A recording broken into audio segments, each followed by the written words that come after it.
Praise the Lord. ദൈവത്തിന് സ്തോത്രം. That the Lord might hear His voice these days, let us praise God.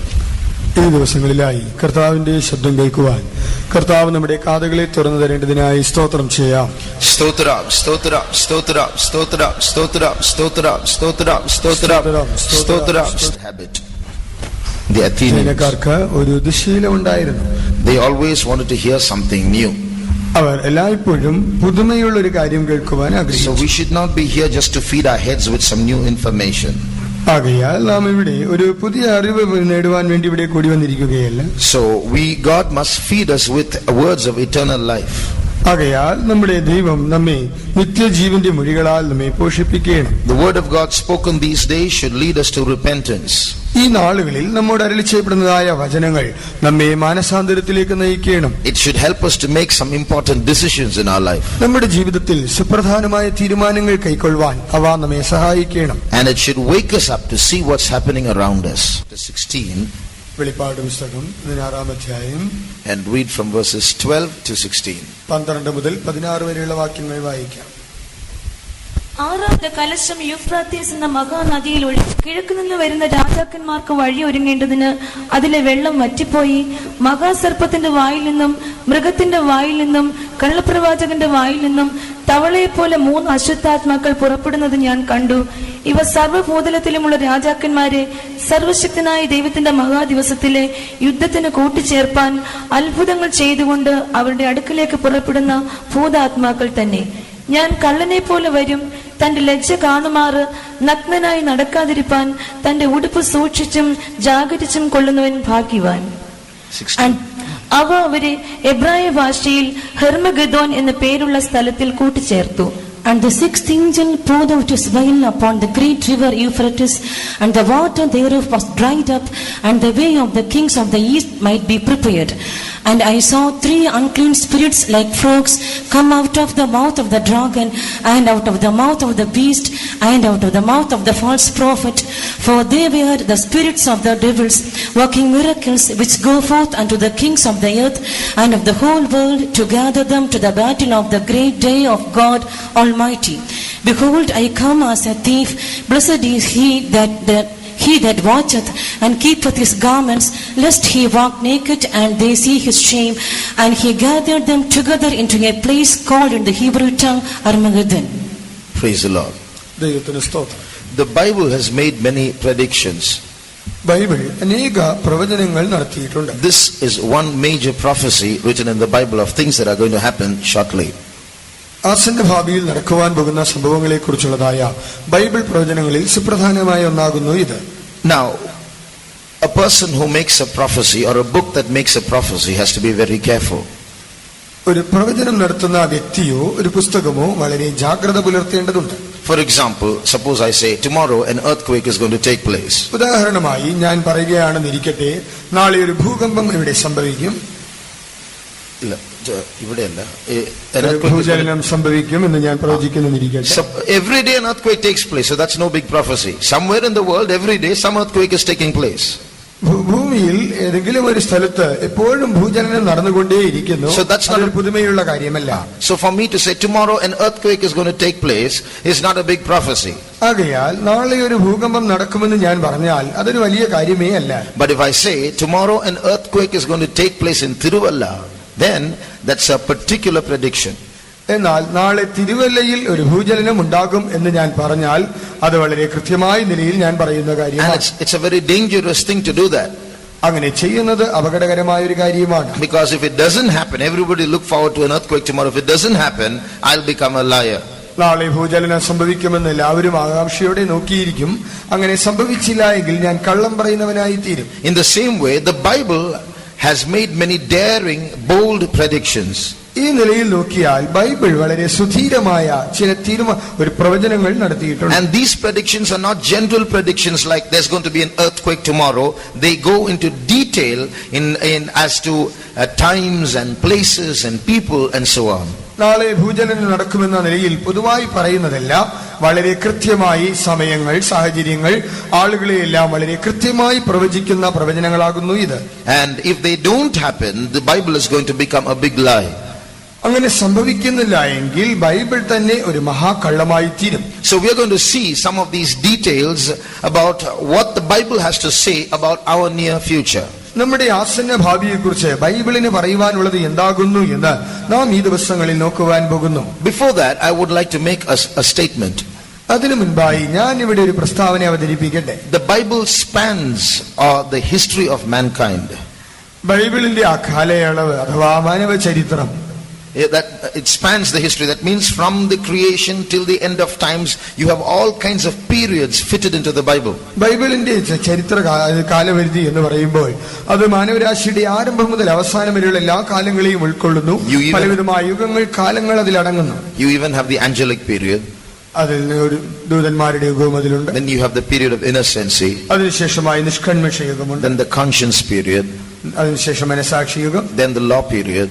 അതിനുശേഷം ന്യായപ്രമാണ യുഗം. Then the time in which Jesus lived. യേശു ജീവിച്ചതായ കാലം. Then the first century.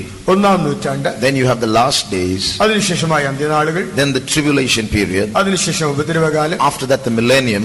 അതിനുശേഷം സഹസ്രാബ്ദവാഴ്ച. And finally the eternity to come. അതിനുശേഷം വരുവാനുള്ള നിത്യത. Now in all these periods, ഈ എല്ലാ കാലങ്ങളിലും you know which period the Bible speaks the most about? Bible വളരെയധികം പ്രാധാന്യം നൽകി പറയുന്ന കാലയളവ് ഏതാണ്? Not Jesus' days. അത് യേശുവിന്റെ നാളുകളല്ല. Not the Old Testament. പഴയ നിയമ കാലയളവുമല്ല. It's about our days, the last days. നമ്മുടെ നാളുകളായി അന്ത്യദിനങ്ങളെ കുറിച്ചാകുന്നു. The Old Testament and the New Testament Bible put together speaks about our days more than any other time in history. പഴയ നിയമവും പുതുനിയമവും ചേർത്ത് വെച്ചാൽ ചരിത്രത്തിലുള്ള ഏത് കാലത്തെക്കാളും നമ്മുടെ കാലത്തെക്കുറിച്ചാണ് വളരെ പ്രാധാന്യം നൽകി ബൈബിൾ പറയുന്നത്. Understand then what an important time we have been born in. ആകയാൽ നാം ജനിച്ചിരിക്കുന്ന ഈ കാലയളവ് എത്രത്തോളം പ്രാധാന്യമുള്ളതാകുന്നു എന്ന് നിങ്ങൾ മനസ്സിലാക്കുക. So the Bible is more rich with words for you and for me than for any person of any other generation. ആകയാൽ ഏത് തലമുറയിൽപ്പെട്ട ഏത് ആളുകൾക്കുമുള്ളതായ ബുദ്ധിപദേശങ്ങളെക്കാൾ അധികമായി എന്നെയും നിങ്ങളെയും സംബന്ധിക്കുന്നതായ വേദവചനങ്ങളാൽ Bible സമ്പുഷ്ടമാകുന്നു. This means that we have to rise up to our responsibilities more than other saints of other ages. ആകയാൽ മറ്റ് കാലയളവിൽ ജീവിച്ചിരുന്ന മറ്റു വിശുദ്ധന്മാരെക്കാൾ അധികമായി നാം ഈ ചുമതലയിലേക്ക് ഉയർന്നു വരേണ്ടതുണ്ട്. So we are going to see some details of prophecy that the Bible makes. ആകയാൽ ബൈബിൾ നടത്തുന്ന ചില പ്രവചനങ്ങളുടെ വിശദാംശങ്ങൾ നാം നോക്കുകയല്ല.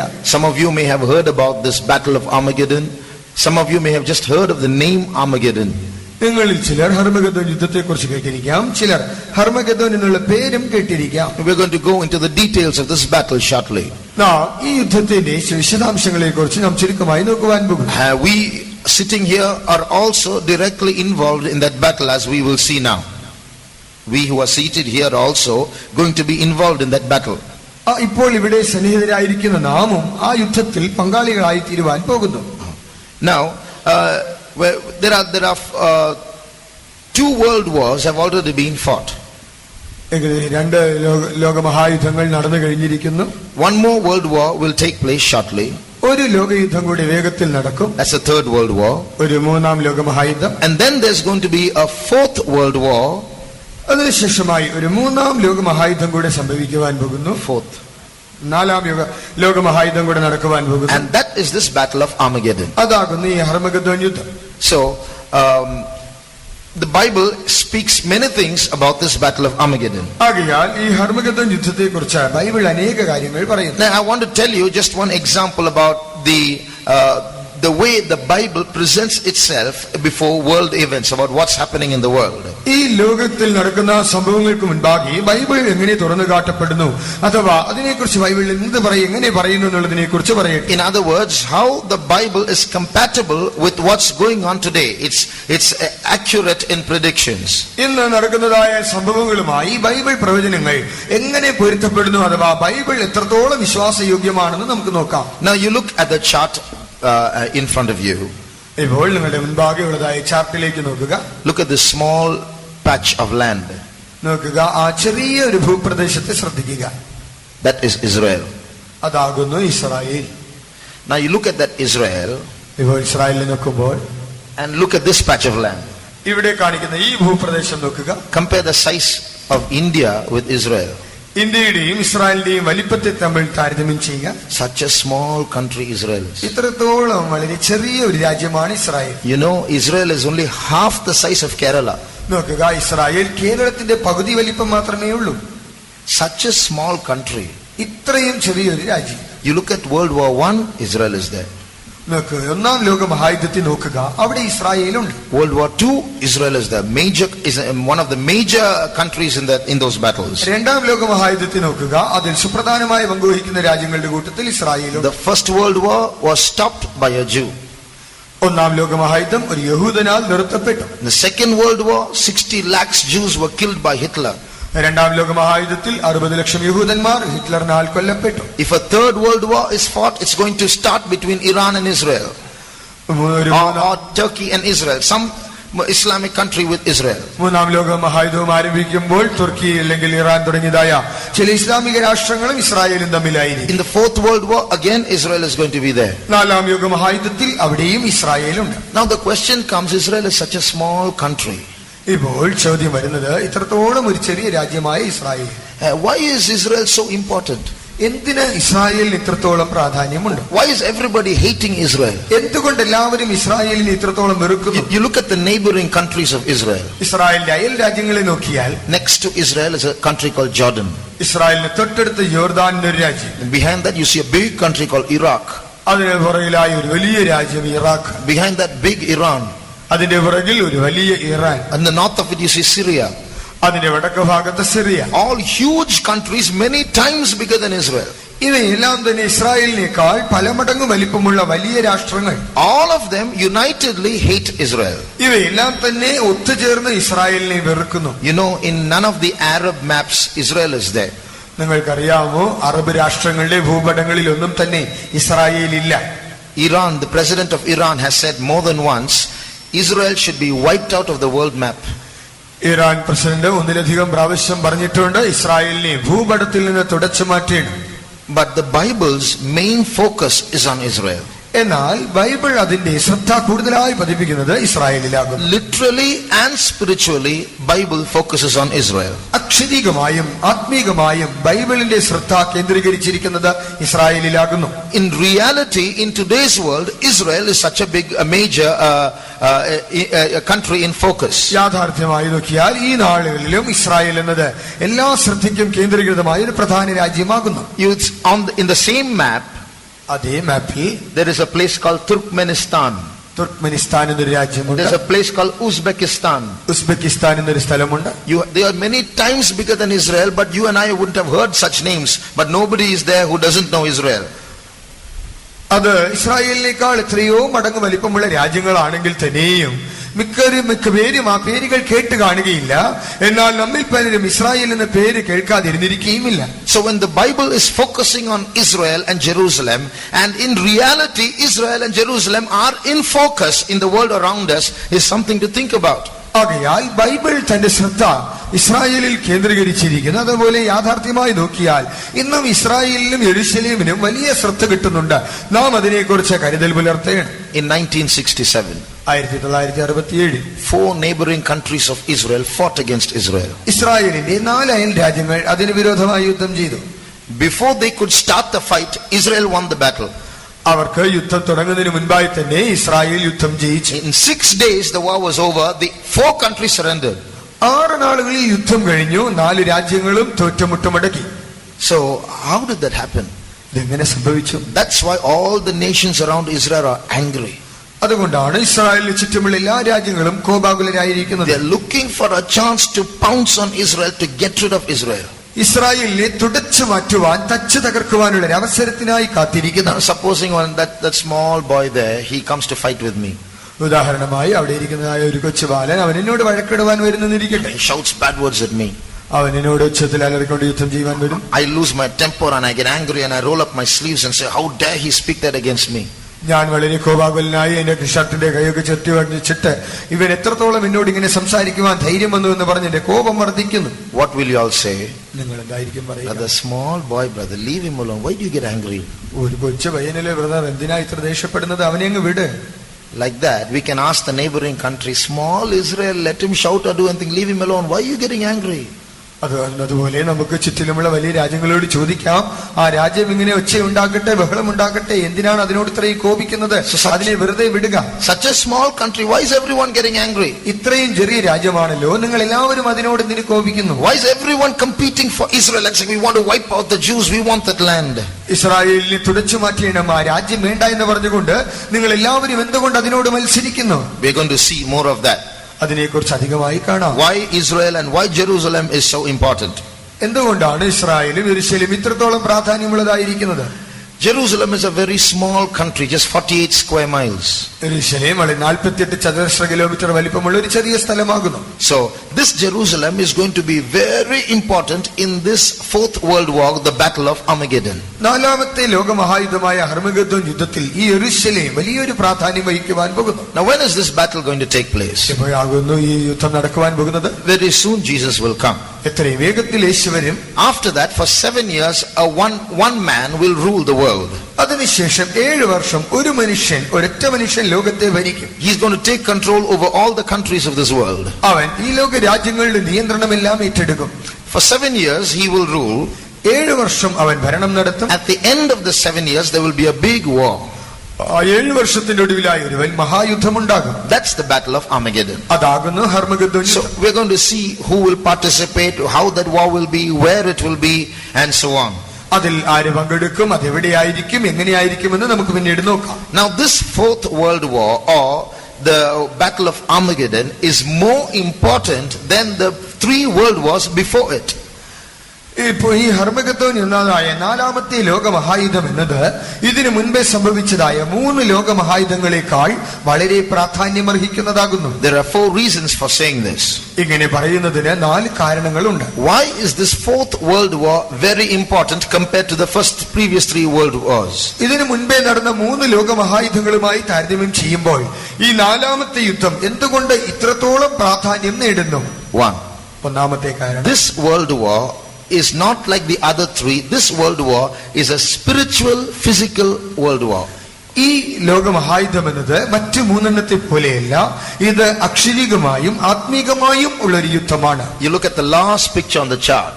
ഈ ചാർട്ടിലെ അവസാനത്തെ ചിത്രം നോക്കുക. That's an artist's drawing of the battle of Armageddon. ഹർമഗദ്ദോൻ യുദ്ധത്തെ കുറിച്ച് ഒരു ചിത്രകാരൻ വരച്ചതാകുന്നു ഇത്. Down here you see an army. ഇവിടെ താഴെ നമുക്കൊരു സൈന്യത്തെ കാണാം, headed by the Antichrist. അത് എതിർ ക്രിസ്തുവിനാൽ നയിക്കപ്പെടുന്നു. Here you see another army headed by Jesus Christ. ഇവിടെ യേശു നേതൃത്വം കൊടുക്കുന്ന ഒരു മറ്റൊരു സൈന്യത്തെ കാണാം. So it's a spiritual, physical war because God and Satan are personally involved in this battle. ഇത് ആത്മീകമായും ശാരീരികവുമായുള്ള ഒരു യുദ്ധമാണ്. എന്തുകൊണ്ടെന്നാൽ കർത്താവും സാത്താനും വ്യക്തിപരമായി തന്നെ യുദ്ധത്തിൽ ഇടപെടുന്നു. So because they are directly involved, it's a spiritual, physical battle. ഇവർ നേരിട്ട് ഈ യുദ്ധത്തിൽ പങ്കാളികളാകുന്നത് കൊണ്ട് ഇത് ആത്മീകമായും ശാരീരികമായുമുള്ള ഒരു യുദ്ധമാണ്. So in the Antichrist, Satan is there. ആകയാൽ എതിർ ക്രിസ്തുവിനുള്ളിൽ സാത്താനുണ്ട്. And with him there are so many demons. We just read in the key verse how 3 frog spirits go out into the world to deceive people and gather them to the battle. So there are other unclean spirits involved in this battle. ഈ യുദ്ധത്തിൽ പങ്കാളികളായിരിക്കുന്ന മറ്റു പല ദുരാത്മാക്കളുമുണ്ട്. നാം ഇപ്പോൾ വായിച്ചതായ കുറിവാക്യത്തിൽ ദുരാത്മാക്കളായി 3 അശുദ്ധാത്മാക്കൾ വരുന്നത് കാണുന്നു കണ്ടല്ലോ. ഇങ്ങനെ അനേക ദുരാത്മാക്കൾ ഇതിൽ പങ്കാളികളാകുന്നു. Not only that, മാത്രമല്ല in the army of the Antichrist, he's gathered crores of people with him to fight this battle. ഈ എതിർ ക്രിസ്തുവിന്റെ സൈന്യത്തിൽ ഈ യുദ്ധം ചെയ്യുവാനായി അവൻ കൂടാനുകൂടി ആളുകളെയും ചേർത്തിട്ടുണ്ട്. All these people, all these members of the army of the Antichrist are demon possessed. ഈ സൈന്യത്തിലുള്ളതായ എതിർ ക്രിസ്തുവിന്റെ യുദ്ധത്തിന്റെ സേനാംഗങ്ങൾ എല്ലാവരും തന്നെ ഭൂതബാധിതരാകുന്നു. When I say demon possessed, I mean demon possessed. പിശാച് പിടിച്ചവരെന്ന് ഞാൻ പറയുമ്പോൾ അങ്ങനെ തന്നെയാണ് അർത്ഥമാക്കുന്നത്. They're all full of demons inside and they're going to fight against Christ and his army. അവരെല്ലാവരും തന്നെ ഉള്ളിൽ പിശാച് നിറഞ്ഞവരായി ക്രിസ്തുവിനും അവന്റെ സേനയ്ക്കും എതിരായി പോരാടുവാൻ വരുന്നു. We will come into the details of this later as the study is progress in these days. ഈ നാളുകളിൽ നമ്മുടെ പഠനം മുന്നേറുമ്പോൾ നാം ഇതിനെക്കുറിച്ച് വിശദമായി പിന്നീട് ചിന്തിക്കുന്നതാണ്. So you see, demons and God are personally involved in this battle. That's why it's a spiritual, physical battle. That's why it is important. ആകയാൽ ഈ യുദ്ധത്തിൽ നമുക്ക് ദൈവത്തെയും കാണാം, പിശാചുക്കളും ഇതിൽ വ്യക്തിപരമായ നിലയിൽ ഇടപെടുന്നു. ഇത് ഒരു ആത്മീകമായും ശാരീരികമായുമുള്ളതായ ഒരു യുദ്ധമാണ്. ആകയാൽ ഈ നിലയിൽ ഇത് വളരെ പ്രാധാന്യം നേടുന്നു. Thirdly, Secondly, രണ്ടാമത്, God, in this battle, God is going to take control of Jerusalem. ഈ യുദ്ധത്തിൽ ദൈവം യെരൂശലേമിന്റെ നിയന്ത്രണം ഏറ്റെടുക്കും. Now I told you everybody hates Jerusalem, everybody wants Jerusalem. ഞാൻ മുമ്പേ പറഞ്ഞുവല്ലോ, എല്ലാവരും യെരൂശലേമിനെ വെറുക്കുന്നു, എല്ലാവർക്കും അതിന് വേണം. Why is it? കാരണം എന്താണ്? Jerusalem is a very important city for three major monotheistic religions in this world. ഈ ലോകത്തിൽ നാം കാണുന്നതായ പ്രധാനപ്പെട്ടതായ ഏകദൈവ വിശ്വാസമുള്ളതായ മൂന്ന് മതങ്ങളെ സംബന്ധിച്ചിടത്തോളം പ്രാധാന്യം അർഹിക്കുന്ന ഒരു നഗരമാണ് യെരൂശലേം. One is Judaism. ഒന്ന് യഹൂദമതം. The second is Islam. രണ്ടാമത് ഇസ്ലാം. The third is Christianity. മൂന്നാമത്തേത് ക്രിസ്ത്യാനിത്വം. For all three religions, Jerusalem is very important. ഈ മൂന്ന് മതങ്ങളെ സംബന്ധിച്ചിടത്തോളം യെരൂശലേം പ്രാധാന്യമുള്ളത്. For Judaism, this religion of the Jews, Jerusalem is important because their temple is there, and that's where their temple was always built. Now it's not there, but that's the site of their holy temple where God said, "It is in this place that you should declare my name." യഹൂദന്മാരെ സംബന്ധിച്ചിടത്തോളം യഹൂദ മതത്തിന്റെ ആലയം ഉണ്ടായിരുന്ന സ്ഥലമാണ് യെരൂശലേം. അവരുടെ ആ വിശുദ്ധാലയം ആ സ്ഥലത്തുണ്ടായിരുന്നത് കൊണ്ട് അവരവിടെ അത് പണിയുവാൻ ആഗ്രഹിക്കുന്നു. കർത്താവ് പറഞ്ഞു, എന്റെ നാമം സ്ഥാപിക്കുവാൻ ഞാൻ ഈ സ്ഥലം തിരഞ്ഞെടുത്തിരിക്കുന്നു.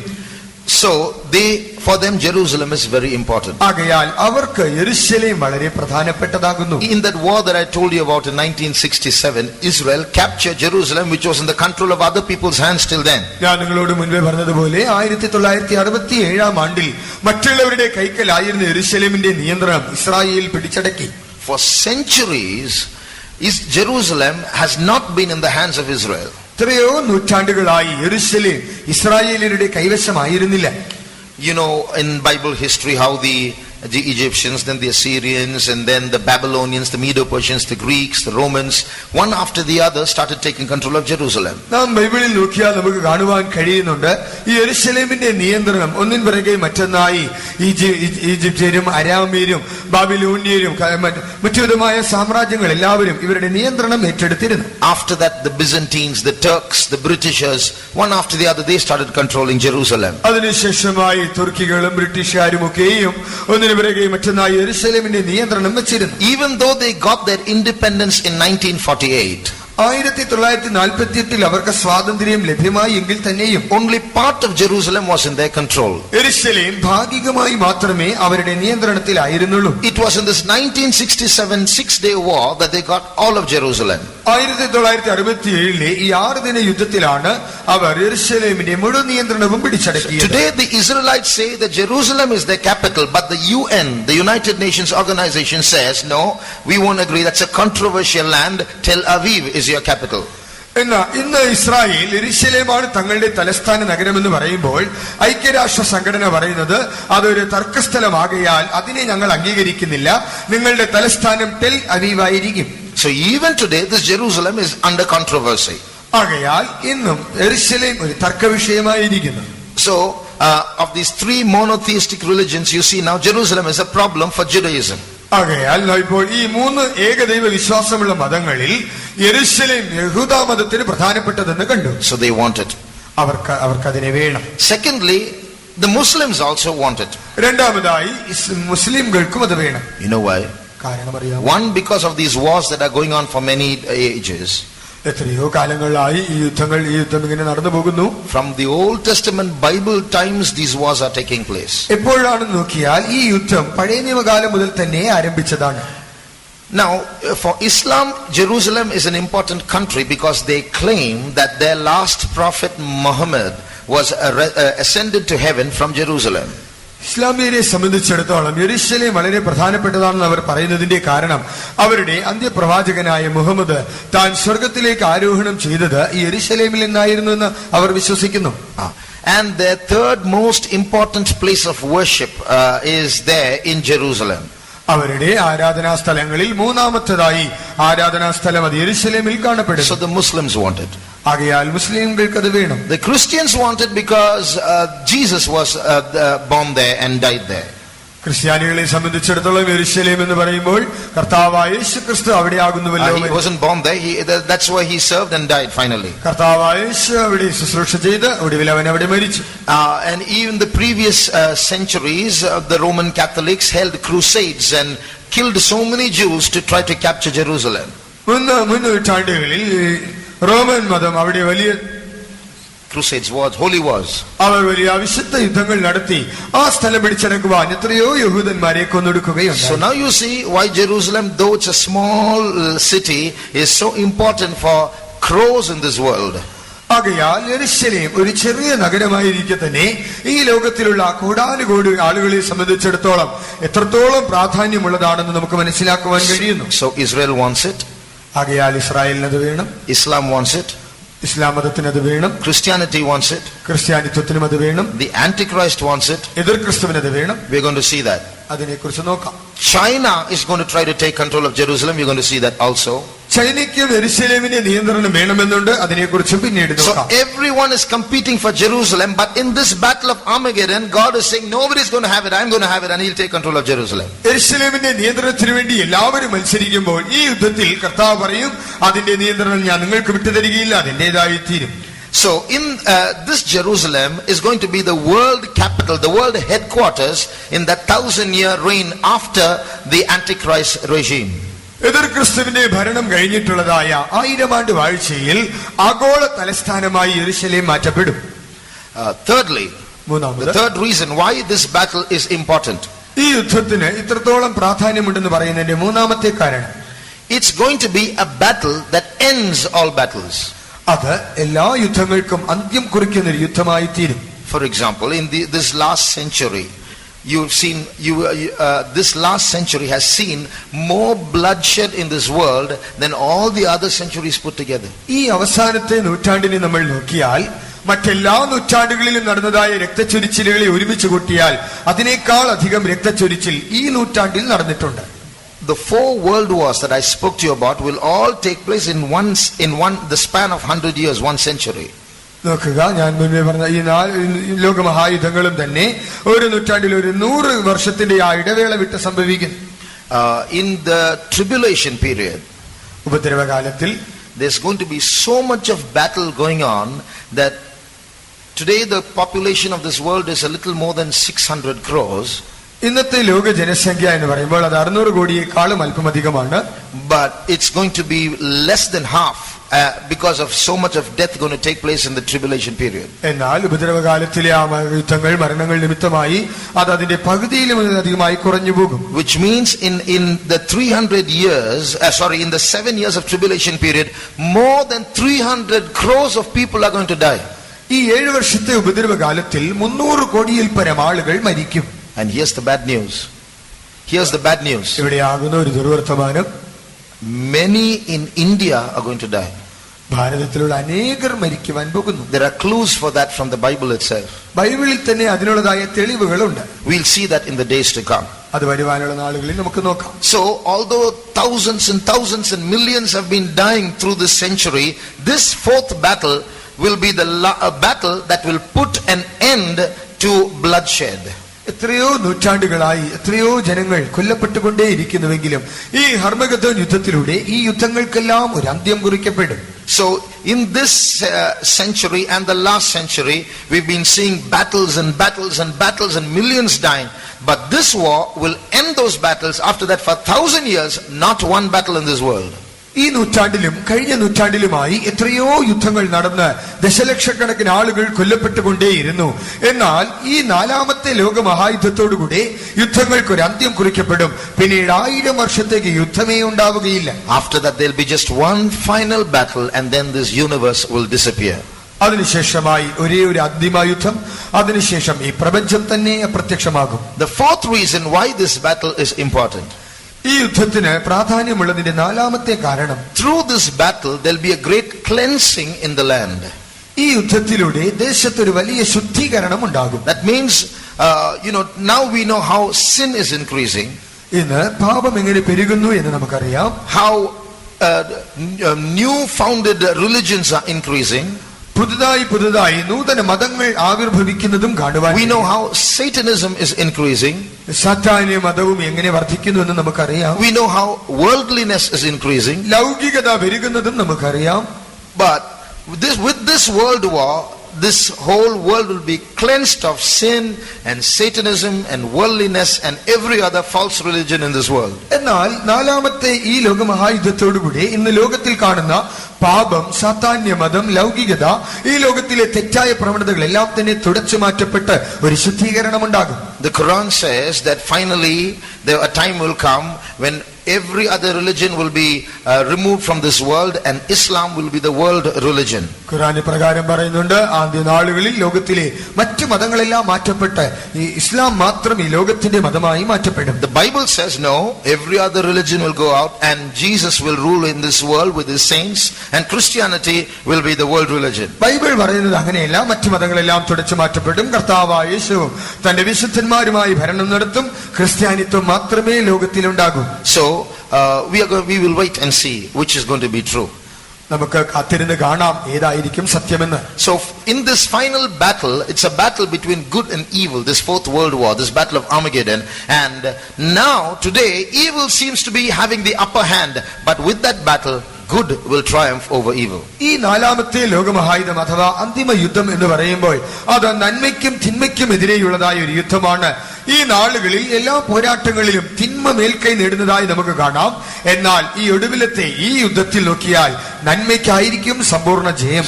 With these four reasons we understand why this battle is very crucial, very important.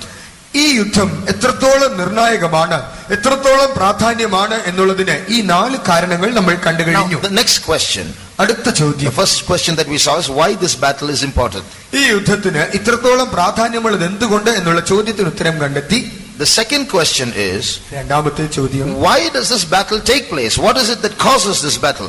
എന്തുകൊണ്ട് ഈ യുദ്ധം നടക്കുന്നു, ഇതിന്റെ കാരണം, ഇതിന്റെ പിന്നിലെ കാരണം എന്ത്? You know, when Jesus came, the Israelites, instead of recognizing him, called him an impostor, that means a false Messiah, and they crucified him. കർത്താവായ യേശുക്രിസ്തു ലോകത്തിൽ വന്നപ്പോൾ ഇസ്രായേലിയർ അവനെ തിരിച്ചറിഞ്ഞില്ല. അവനൊരു കള്ളപ്രവാചകൻ എന്ന് പറഞ്ഞ്, കള്ളനായ മശീഹ എന്ന് പറഞ്ഞ് അവനെ ക്രൂശിച്ചു. Till today the Israelites are waiting for the Messiah. ഇന്ന് വരെയും ഇസ്രായേലിയർ മശീഹായ്ക്കായി കാത്തിരിക്കുന്നു. So when the Antichrist comes into power, എതിർ ക്രിസ്തു അധികാരത്തിലേക്ക് വരുമ്പോൾ he's going to stop the third world war and thus rise into popularity. അവൻ മൂന്നാം ലോകത്തെ നിർത്തും, അങ്ങനെ അവൻ ജനപ്രീതിയാർജിക്കും. So in the third world war all the nations are going to go against Israel. ആകയാൽ ഈ മൂന്നാമത്തെ ലോകമഹായുദ്ധത്തിൽ എല്ലാ രാജ്യങ്ങളും ഇസ്രായേലിന് പിന്നാലെ പോകും. And when the planes are about to drop bombs on Israel and destroy Israel, എല്ലാ സ്ഥലങ്ങളും ചേർന്ന് ഇസ്രായേലിൽ ബോംബിട്ട് അതിനെ പൂർണ്ണമായി നശിപ്പിക്കത്തക്കതായ സാഹചര്യം വരുന്ന ക്ഷണത്തിൽ it's this Antichrist that comes up and brings a peaceful solution so that nobody is hurt.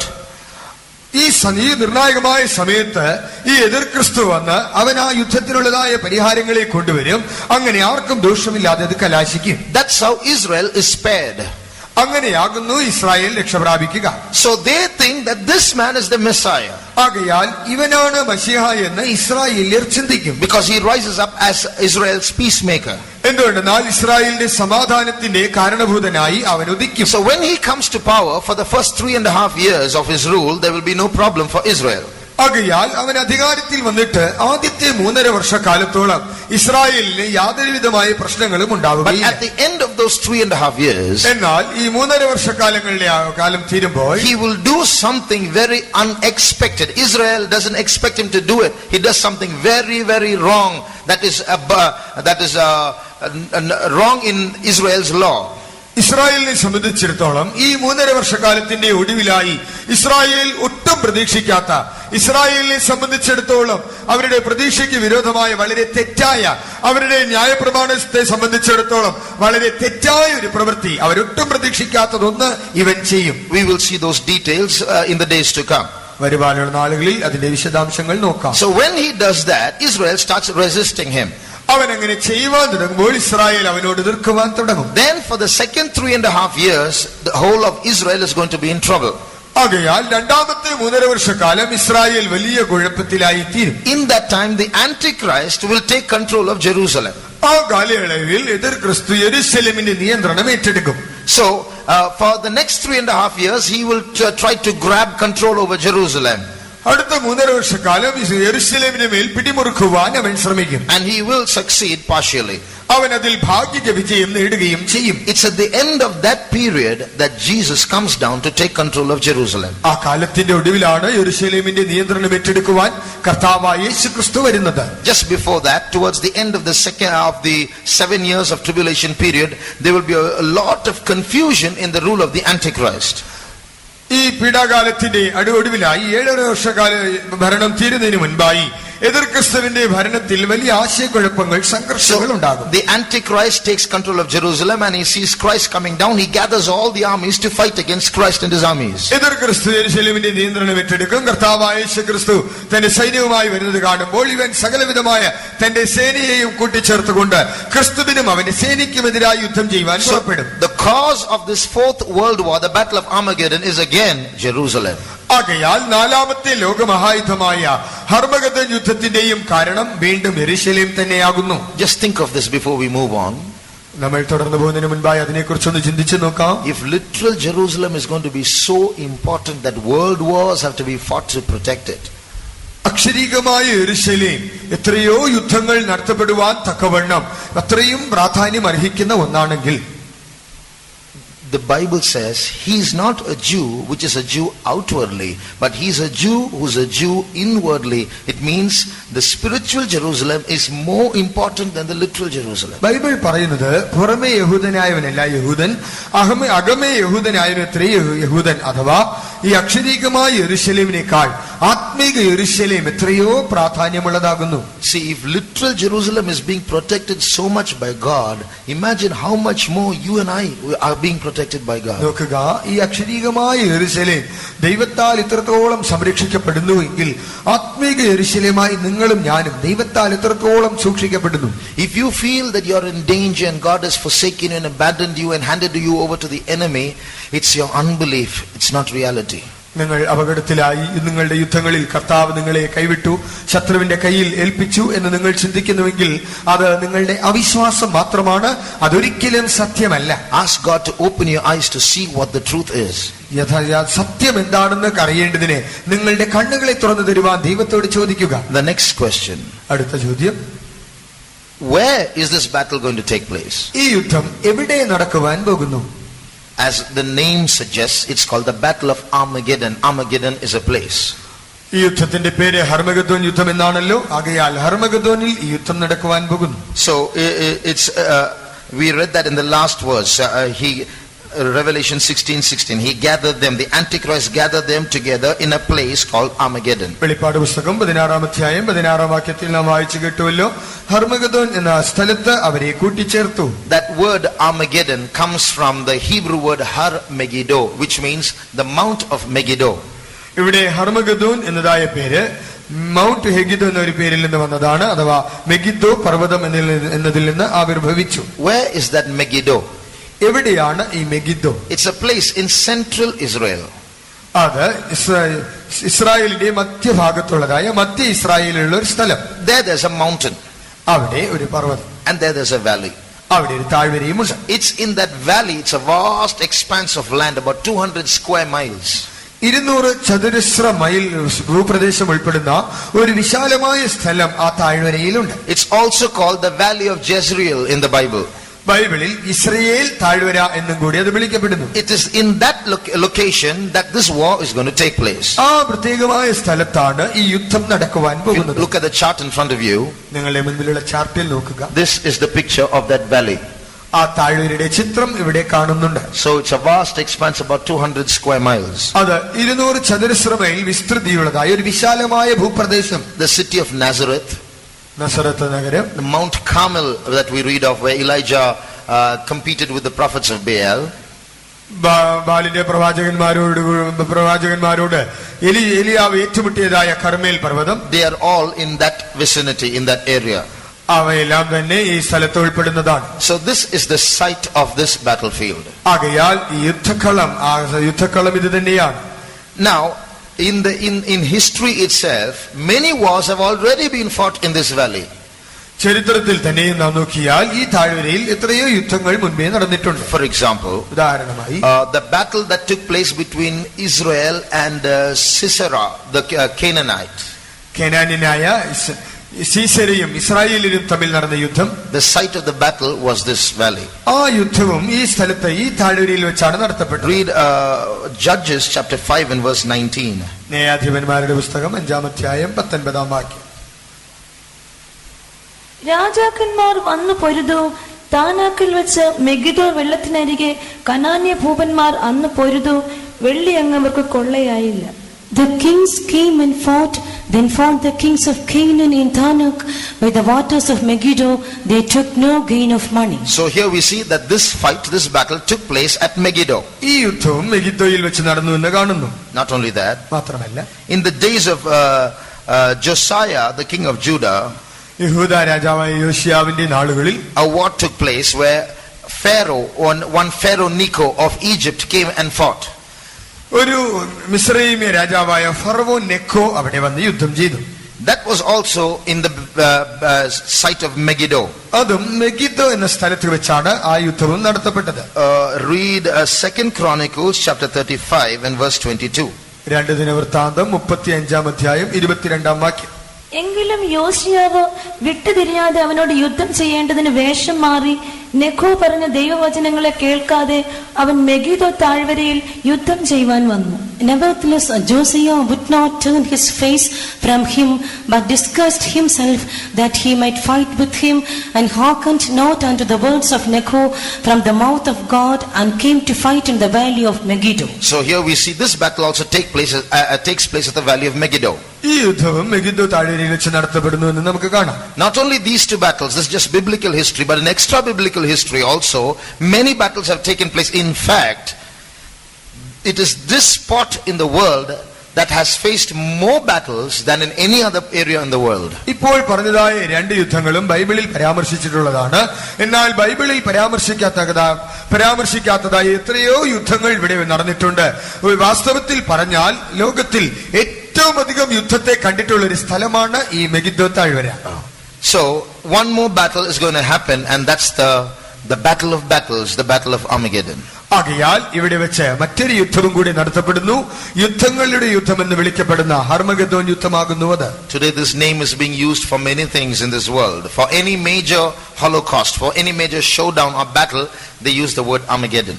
ഇന്ന് ലോകത്തിൽ നടക്കുന്ന പ്രധാനപ്പെട്ടമായ സംഘട്ടനങ്ങളിൽ യുദ്ധങ്ങളിലെല്ലാം തന്നെ അവർ ഈ പേര് ഉപയോഗിക്കുന്നു. അതിനെയെല്ലാം ഹർമഗദ്ദോൻ എന്ന് അവർ അഭിസംബോധന ചെയ്യുന്നുണ്ട്. Now these are the immediate details of this battle of Armageddon. ഇവയെല്ലാം തന്നെ ഹർമഗദ്ദോൻ യുദ്ധത്തിന്റേതായ ഇപ്പോൾ പറഞ്ഞതായ വിശദാംശങ്ങളാകുന്നു. Now comes a very important question.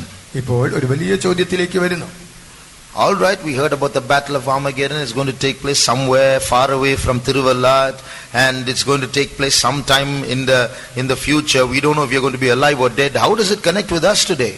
ഹർമഗദ്ദോൻ യുദ്ധത്തെ കുറിച്ചൊക്കെ ഞങ്ങൾ കേട്ടിട്ടുണ്ട്. ഈ തിരുവല്ലയിൽ നിന്ന് എത്രയോ കാതം ദൂരെയുള്ളതായ ഒരു സ്ഥലമാണ്. എപ്പോഴോ നടക്കുവാൻ പോകുന്ന ഒരു കാര്യം. അന്ന് ഞങ്ങൾ ജീവനോട് ഇരിക്കുമോ ഇല്ലയോ എന്ന് ഉറപ്പില്ല. ഇതുമായിട്ട് ഞങ്ങൾക്ക് എന്താണ് ബന്ധം? You see this picture again. ഈ ചിത്രത്തെ നിങ്ങൾ വീണ്ടും ഒന്ന് നോക്കുക. Today we are looking at a picture of this valley. ഇന്ന് ഈ താഴ്വരയുടെ ഒരു ചിത്രത്തെ നമ്മൾ കാണുന്നു. Many of you seated here are going to see this valley literally. നിങ്ങൾ ഇവിടെ ഇരിക്കുന്നവരിൽ പലരും തന്നെ ഈ താഴ്വരയെ അക്ഷരീകമായ നിലയിൽ തന്നെ കാണും. Your own eyes, not on television, not in a photograph. You're going to personally see that place. ടെലിവിഷനിലൂടെ ഛായാചിത്രങ്ങളിലൂടെ ഒന്നുമല്ല, നിങ്ങൾ ചെന്ന് നേരിട്ട് നിങ്ങളുടെ കണ്ണുകളാൽ ഈ സ്ഥലത്തെ കാണും. Not just a valley, you're going to personally be in that valley, in the battle of Armageddon.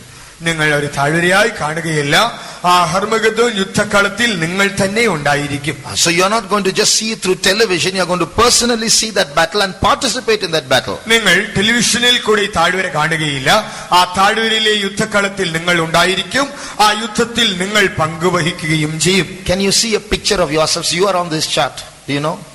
ഈ ചിത്രത്തിൽ നിങ്ങൾ നോക്കുമ്പോൾ നിങ്ങൾക്ക് നിങ്ങളുടെ ചിത്രം അവിടെ കാണുവാൻ കഴിയുന്നുണ്ടോ? Your photograph is there. നിങ്ങളുടെ ഫോട്ടോ അവിടെയുണ്ട്. That's where you are. അവിടെ നിങ്ങൾ ഉണ്ട്. The armies that come behind Jesus, that's where you're going to be. കർത്താവായ യേശുക്രിസ്തുവിന്റെ പിന്നാലെ വരുന്ന സൈന്യം അവിടെ നിങ്ങൾ ഉണ്ടായിരിക്കും. At least that's where God wants you to be, but please don't be here.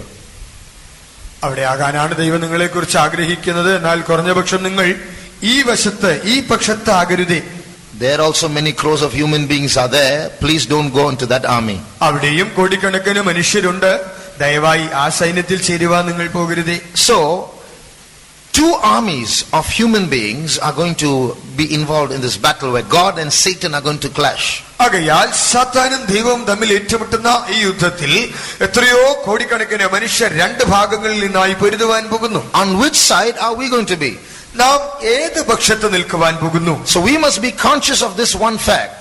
ആകയാൽ ഒരു സത്യത്തെക്കുറിച്ച് നാം ബോധവാന്മാരാകണം. We are not seated here just as members of some church. We must be conscious of this fact that we are soldiers in an army. ഏതോ ഒരു സഭയുടെ അംഗങ്ങൾ എന്ന നിലയിൽ നാം ഇവിടെ ഇരിക്കുകയില്ല. നാം ബോധവാന്മാരാകേണ്ട ഒരു കാര്യം എന്നത് നാം ഒരു സൈന്യത്തിലെ സൈനികന്മാർ, പടയാളികളാകുന്നു. Let's read Revelation 19:19. വെളിപ്പാട് പുസ്തകം 19-19 വാക്യം വായിക്കാം. കുതിരപ്പുറത്തിരിക്കുന്നവനോടും അവന്റെ സൈന്യത്തോടും യുദ്ധം ചെയ്യുവാൻ മൃഗവും ഭൂരാജാക്കന്മാരും അവരുടെ സൈന്യങ്ങളും ഒന്നിച്ചു വന്നുകൂടിയത് ഞാൻ കണ്ടു. And I saw the beast and the kings of the earth and their armies gathered together to make war against him that sat on the horse and against his army. You are here in this verse. Did you see it? നിങ്ങൾ ഈ വാക്യം കേട്ടു? ഇല്ല. You are here in this verse. In this verse you are there. ഈ വാക്യത്തിൽ നിങ്ങൾ ഉണ്ട്. And this verse says that the beast, the Antichrist, and his armies are going to fight against you. നോക്കുക, ഇവിടെ വായിക്കുമ്പോൾ അവിടെ പറഞ്ഞിരിക്കുന്ന മൃഗം അഥവാ ഇത് ക്രിസ്തുവും അവന്റെ സൈന്യങ്ങളും നിങ്ങൾക്കെതിരായി യുദ്ധം ചെയ്യുവാൻ പോകുന്നു. Read that again. Just listen to those words. ഈ വാക്യം വീണ്ടും വായിക്കാം. ദയവായി നിങ്ങൾ എല്ലാവരും അത് ശ്രദ്ധിക്കുക. കുതിരപ്പുറത്തിരിക്കുന്നവനോടും അവന്റെ സൈന്യത്തോടും യുദ്ധം ചെയ്യുവാൻ. See that. The Antichrist is going to come to fight not just against that one in front. He's going to come to fight. He and his army are going to fight against the army of Christ also. നോക്കുക, ഇവിടെ പറഞ്ഞിരിക്കുമ്പോൾ എതിർ ക്രിസ്തു എന്ന് പറയുന്നത് ആ യുദ്ധമുന്നണിയിൽ നിൽക്കുന്നവനോട് യുദ്ധം ചെയ്യുക മാത്രമല്ല, അവനോടും അവന്റെ സൈന്യത്തോടും അവനോടൊത്തുള്ളവരോടും അത് യുദ്ധം ചെയ്യുവാൻ പുറപ്പെടുന്നു. So you and I are seated here not just to listen to some new information and go. ആകയാൽ ഇന്ന് നിങ്ങളും ഞാനും ഇവിടെ കൂടിയിരിക്കുന്നത് ചില പുതിയ വിവരങ്ങൾ നേടിയവരായി മടങ്ങിപ്പോകുവാൻ വേണ്ടിയല്ല. We are part of an army training camp. ആകയാൽ ഒരു സൈന്യ പരിശീലന ക്യാമ്പിലെ പങ്കാളികളാണ് നമ്മൾ എല്ലാവരും. We are getting trained to fight a battle that has never been fought before. ഇതിനു മുൻപേ നടത്തപ്പെടാത്തതായ ഒരു ഘോരമായ യുദ്ധത്തിൽ പങ്കാളികളാകുവാനുള്ള പരിശീലനം നാം നേടിക്കൊണ്ടിരിക്കുകയാണ്. We are going to fight in a battle which is going to end all battles. എല്ലാ യുദ്ധങ്ങൾക്കും ഒരു അറുതി വരുത്തുന്നതായ യുദ്ധത്തിൽ നാം പൊരുതുവാൻ പോകുന്നു. We are going to fight in a battle that is going to cleanse the whole world. സർവ്വലോകത്തെയും ശുദ്ധീകരിക്കുന്ന ഒരു യുദ്ധത്തിൽ പോരാടുവാൻ നാം പോകുന്നു. And what are the rules? അതിന്റെ ചട്ടങ്ങളും the rules are the army down there, the Antichrist army, they can have planes, they can have bombs, they can have missiles, they can have atom bombs, they can have any weapons, but that army from above, no weapons at all. ഈ യുദ്ധത്തിന്റെ ചട്ടങ്ങളിൽ ഒന്ന് എന്നത് ഇവിടെ താഴെ കാണുന്ന സൈന്യത്തിന് അവർക്ക് യുദ്ധവിമാനങ്ങളുണ്ട്, ബോംബുകളുണ്ട്, സകലവിധമായ യുദ്ധായുധങ്ങളും അവർക്ക് ഉപയോഗിക്കാം. എന്നാൽ മുകളിൽ കാണുന്ന സൈന്യത്തിന് ഈ വിധമായ ഒരു ആയുധവും ഇല്ല. There's only one weapon in that whole army, and that's the sword in Jesus' mouth. ആ സകല സൈന്യത്തിനും ചേർന്നുള്ളതായ ഒരേ ഒരു ആയുധം, അത് കർത്താവായ യേശുക്രിസ്തുവിന്റെ വായിൽ നിന്ന് പുറപ്പെടുന്ന വാൾ മാത്രം. So look at those rules. They can come with bombs and guns and planes. You have to come waving your hands, that's all. നോക്കുക, അവർക്ക് യുദ്ധത്തിൽ വരുമ്പോൾ വിമാനങ്ങളുമായോ ബോംബുകളുമായോ തോക്കുകളുമായോ ഒക്കെ വരാം. എന്നാൽ നിങ്ങൾ ഒഴിഞ്ഞ കൈയുമായി മാത്രമേ യുദ്ധത്തിന് പോകുവാൻ കഴിയൂ. So it's a different kind of battle. That's why I said spiritual, physical. ആകയാൽ ഇതൊരു വ്യത്യസ്തമായ യുദ്ധമാണ്, ശാരീരികമായും ആത്മീകമായുമായുള്ള ഒരു യുദ്ധം. So to fight in that battle, and the Bible prophesies that we are going to win without weapons, then imagine the training that we should take. നോക്കുക, ആ യുദ്ധത്തിൽ യുദ്ധം ചെയ്യുവാൻ നാം ആ യുദ്ധത്തിൽ ജയിക്കുവാൻ പോകുന്നു എന്ന് ബൈബിൾ പ്രവചിക്കുമ്പോൾ അതിൽ പങ്കെടുക്കുവാൻ നമുക്ക് വേണ്ടതായ പരിശീലനം എങ്ങനെ ആയിരിക്കണം? Now in these last days, ഈ അന്ത്യനാളുകളിൽ this whole world is going to be divided into two groups. മുഴുവൻ ലോകവും തന്നെ രണ്ട് ഗണമായി വിഭജിക്കപ്പെടുവാൻ പോകുന്നു. These two groups are going to be two armies. ഈ രണ്ട് കൂട്ടം രണ്ട് സൈന്യമായി തിരിയുവാൻ പോകുന്നു. Crores and crores of people are going to join the army of the Antichrist. കോടാനുകോടി ആളുകൾ എതിർ ക്രിസ്തുവിന്റെ സൈന്യത്തിൽ ചേരും. And lakhs are going to join the army of Christ. ലക്ഷോപലക്ഷം ആളുകൾ ക്രിസ്തുവിന്റെ സൈന്യത്തിലും ചേർന്നിരിക്കും. Which side are we going to be? നാം ഏത് പക്ഷത്താകുവാൻ പോകുന്നു? We will see now how that bifurcation, how that division is going to take place. എങ്ങനെയാ വിഭജനം, ആ ചേരിതിരിവുണ്ടാകുമെന്ന് നമുക്ക് നോക്കാം. Revelation chapter 22, 11 and 12. വെളിപ്പാട് പുസ്തകം 22-ാം അധ്യായം 11-12 വാക്യം. അനീതി ചെയ്യുന്നവൻ ഇനിയും അനീതി ചെയ്യട്ടെ, അഴുക്കുള്ളവൻ ഇനിയും അഴുക്കാടട്ടെ, നീതിമാൻ ഇനിയും നീതി ചെയ്യട്ടെ, വിശുദ്ധൻ ഇനിയും തന്നെ വിശുദ്ധീകരിക്കട്ടെ.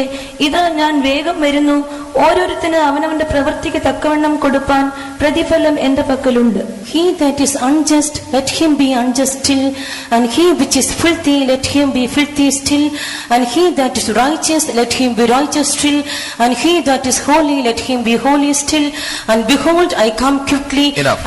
So here we see, behold, I come quickly. That means in the last days, this division is going to take place. അവിടെ ഇതാ ഞാൻ വേഗം വരുമെന്ന് പറയുമ്പോൾ അന്ത്യനാളുകളിൽ ഈ വിഭജനം സംഭവിക്കും. So one group of people are going to go from holiness to holiness, righteousness to righteousness. ഒരു കൂട്ടം ആളുകൾ വിശുദ്ധിയിൽ നിന്ന് വിശുദ്ധിയിലേക്ക്, നീതിയിൽ നിന്ന് നീതിയിലേക്ക് മുന്നേറി ചെല്ലും. Another group of people are going to deteriorate. They're going to go from filthiness to filthiness, from unrighteousness to unrighteousness. എന്നാൽ മറ്റൊരു കൂട്ടം ആളുകൾ അശുദ്ധിയിൽ നിന്ന് അശുദ്ധിയിലേക്ക്, അനീതിയിൽ നിന്ന് അനീതിയിലേക്ക് അവർ കൂടെ കൂടെ മലീമസമായിക്കൊണ്ടിരിക്കും. Now why does this slipping into these two directions take place?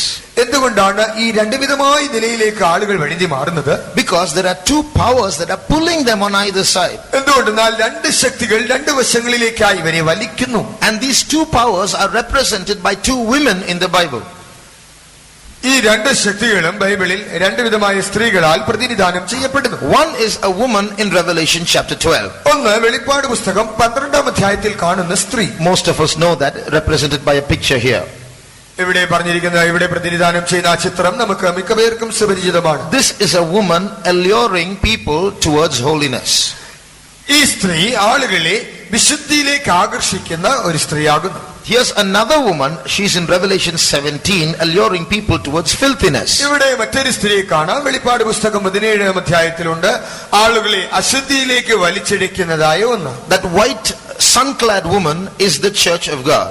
അവിടെ കാണുന്ന വെളുത്തതായ സൂര്യനെ ധരിച്ചിരിക്കുന്നത് ദൈവത്തിന്റെ സഭ. That whore in Revelation 17, that scarlet-clad woman, she is a demonic system in this world that is alluring the majority in this world towards herself. വെളിപ്പാട് പുസ്തകം 17-ാം അധ്യായത്തിൽ നാം കാണുമ്പോൾ ആളുകളെ തങ്ങളിലേക്ക് വലിച്ചിഴക്കുന്നതായ, പിശാചിനാൽ നയിക്കപ്പെടുന്നതായ ഒരു സംവിധാനമാണ് ഇവിടെ കാണപ്പെടുന്നതായ മ്ലേച്ഛത അഥവാ രക്താംബരം അണിഞ്ഞിരിക്കുന്ന സ്ത്രീ. These two powers are pulling people towards them. ഈ രണ്ട് ശക്തികൾ ആളുകളെ തങ്ങളിലേക്ക് വലിക്കുന്നു, ആകർഷിക്കുന്നു. Now in looking at it outwardly, ബാഹ്യമായ നിലയിൽ നോക്കിയാൽ the red woman is more attractive than the white woman. അവിടെ കാണുന്നതായ ആ ശുഭ്രമായി കാണപ്പെടുന്ന സ്ത്രീയേക്കാൾ കൂടുതൽ ആകർഷണീയത ഈ ചുവന്ന സ്ത്രീക്കാകുന്നു. So people who live by their five senses will go after the red woman rather than the white woman. ആകയാൽ തങ്ങളുടെ പഞ്ചേന്ദ്രിയങ്ങളെ മാത്രം ഉപയോഗിച്ചുകൊണ്ട് ജീവിക്കുന്നതായ ആളുകൾ ആ വെളുത്ത ആ സ്ത്രീയുടെ പിന്നാലെ പോകുന്നതിനേക്കാൾ അധികമായി ഈ ചുവപ്പ് സ്ത്രീയുടെ പിന്നാലെ പോകുന്നതായിരിക്കും ഇഷ്ടപ്പെടുക. These two women have jobs. They have jobs to do. They have assignments to do. They're not here just for fun. They have work to do. ഇവിടെ ആ സ്ത്രീകൾ വെറുതെ ഒരു നേരം പോക്കിന് നിൽക്കുകയല്ല, ഇവർക്ക് രണ്ടുപേർക്കും ചെയ്യുവാൻ പ്രവൃത്തികൾ, ജോലികളുണ്ട്. This red dressed woman, her job is to gather as many people as possible in this world and present them to the Antichrist. ഈ ചുവന്ന വസ്ത്രധാരിണിയായ സ്ത്രീയുടെ ജോലി എന്നത് തന്നാൽ ആവുന്നിടത്തോളം ആളുകളെ തങ്ങളിലേക്ക് ആകർഷിച്ച് വശീകരിച്ച് അവരെ എതിർ ക്രിസ്തുവിനെ കൊണ്ടുപോയി ദാനം ചെയ്യുക. And what will the Antichrist do with those people? ഈ ആളുകളെ കൊണ്ട് എതിർ ക്രിസ്തു ചെയ്യുന്നത് എന്താണ്? Use them for some time and then kill them. അവരെ അല്പകാലം ഉപയോഗിച്ചിട്ട് പിന്നീട് അവരെ കൊന്നുമുടിക്കുക. On the other hand, that white dressed woman also has a job. മറുഭാഗത്ത് ശുഭ്രവസ്ത്രധാരിണിയായ സ്ത്രീക്ക് ഒരു ജോലിയുണ്ട്. Read 2 Corinthians 11:2. 2 കൊരിന്ത്യർ 11:2. ഞാൻ നിങ്ങളെ നിങ്ങളെക്കുറിച്ച് ദൈവത്തിന്റെ എരിവോടെ എരിയുന്നു. ഞാൻ ക്രിസ്തു എന്ന ഏക പുരുഷന് നിങ്ങളെ നിർമ്മല കന്യകയായി ഏൽപ്പിപ്പാൻ വിവാഹ നിശ്ചയം ചെയ്തിരിക്കുന്നു. For I am jealous over you with godly jealousy, for I have espoused you to one husband, that I may present you as a chaste virgin to Christ. So God's servants are saying we are gathering people so that we might look at the word present, and that I might present you to Christ. നോക്കുക, അവിടെ കർത്താവിന്റെ ശുശ്രൂഷകർ ജനത്തെ ദൈവം മുൻപാകെ നിർത്തുവാൻ, ആ വാക്ക് നമ്മൾ നോക്കിയാൽ അവിടെ ദൈവം മുൻപാകെ അവനെ ഏൽപ്പിക്കുവാൻ എന്ന് കാണാം. So the responsibility of the church, the apostles, the servants of God, is to gather people and present them to Christ as his bride. ആകയാൽ ദൈവസഭയുടെയും ദൈവ ശുശ്രൂഷകരുടെയും ഉത്തരവാദിത്വം എന്നത് ആളുകളെ എല്ലാം ചേർത്ത് അവരെ ക്രിസ്തുവിന് മുൻപാകെ നിർമ്മല കന്യകയായി ഏൽപ്പിക്കുക, നിർത്തുക എന്നുള്ളതാകുന്നു. So both these women are very busy today doing their jobs. ആകയാൽ ഈ രണ്ട് സ്ത്രീകളും തങ്ങളുടെ ജോലികളിൽ വളരെ തിരക്കോടെ വ്യാപൃതരായിരിക്കുന്നു. So let's look at what this whore, this red-dressed woman is doing in this world. ഇവിടെ കാണുന്ന ഈ മ്ലേച്ഛതയായ ചുവന്ന വസ്ത്രധാരിണിയായ സ്ത്രീ ചെയ്യുന്നത് എന്തെന്ന് നോക്കാം. We will see more of her tomorrow. നാളെ അവളെ കുറിച്ച് അധികമായി നോക്കാം. She tries to play with the minds of human beings. She tries to play with അവൾ മനുഷ്യരുടെ തലച്ചോറ് അല്ലെങ്കിൽ ചിന്തയെ ഉപയോഗിച്ച് പ്രവർത്തിക്കുന്നു. She wants to blind them and seduce them and allure them towards herself. മറ്റുള്ളവരുടെ മനസ്സിനെ കുരുടാക്കി അവരെ ചതിച്ച് അവരെ വശീകരിച്ച് വഞ്ചിക്കുവാൻ അവൾ ശ്രമിക്കുന്നു. So using the entertainments and the fashion and the fun of this world, the devil is alluring, this woman in the system of entertainment is alluring so many people that they think that this is life. ആകയാൽ ഈ ലോകത്തിലെ വിനോദങ്ങൾ, ഈ ലോകത്തിലെ രസകരമായ കാര്യങ്ങളെല്ലാം ഉപയോഗിച്ചുകൊണ്ട് ജീവിതമെന്നാൽ ഇതാണെന്ന് ആളുകൾ ചിന്തിക്കത്തക്കതായ നിലയിൽ ഈ സംവിധാനം അഥവാ ഈ സ്ത്രീ ആളുകളെ വഞ്ചിച്ചു കൊണ്ടിരിക്കുന്നു. One man of God made a statement like this. ഒരു ദൈവപുരുഷൻ ഇപ്രകാരം ഒരു കാര്യം പ്രസ്താവിച്ചു. God cannot give man any happiness apart from himself because it does not exist. There's no such thing. ദൈവത്തിൽ നിന്ന് എണ്ണപ്പെട്ടതായ ഒരു സന്തോഷത്തെ മനുഷ്യന് നൽകുവാൻ ദൈവത്തിന് കഴിയുകയില്ല. എന്തുകൊണ്ടെന്നാൽ അങ്ങനെ ഒരു കാര്യമേ ഇല്ല. It touched me very much. അതെന്നെ വളരെയധികം സ്പർശിച്ചു. God cannot give any happiness apart from himself to man because it does not exist. There is no such thing. ദൈവത്തിൽ നിന്ന് അകന്നതായ അല്ലെങ്കിൽ ദൈവത്തോട് ബന്ധമില്ലാത്ത ഒരു സന്തോഷത്തെ, ഉല്ലാസത്തെ മനുഷ്യന് നൽകുവാൻ ദൈവത്തിന് കഴിയുകയില്ല. എന്തുകൊണ്ടെന്നാൽ അങ്ങനെ ഒരു കാര്യം നിലനിൽക്കുന്നില്ല. Which means outside of Jesus Christ, outside of a relationship with God, there is no happiness for mankind. It does not exist. What we think is happiness is deception. അതിന്റെ അർത്ഥം എന്തെന്നാൽ കർത്താവായ യേശുവിന് പുറമേയുള്ളതായ ഒരു സന്തോഷമില്ല, അത് നിലനിൽക്കുന്നില്ല. നാം ഇന്ന് സന്തോഷമെന്ന് കരുതുന്ന അതൊന്നും സന്തോഷമല്ല. Which means everything in this world that seems to make you smile and laugh and tickles your emotions is not true happiness. ആകയാൽ ഇന്ന് നിങ്ങളെ സന്തോഷിപ്പിക്കുന്ന, നിങ്ങളെ ചിരിപ്പിക്കുന്ന, നിങ്ങളുടെ വികാരങ്ങൾക്ക് പ്രചോദനം നൽകുന്ന കാര്യങ്ങൾ ഒന്നും തന്നെ അതൊരിക്കലും ഒരു സന്തോഷം അല്ല. But this woman is that. She's engaged in making people happy with the deceptive, wrong kind of happiness that is not happiness. എന്നാൽ വഞ്ചനാത്മകമായ തെറ്റായ സന്തോഷങ്ങൾ ആളുകൾക്ക് നൽകി അവരെ ചതിക്കുന്നതിൽ ഈ സ്ത്രീ വ്യാപൃതയായിരിക്കുന്നു. പക്ഷേ അതൊരിക്കലും ഒരു സന്തോഷം അല്ല.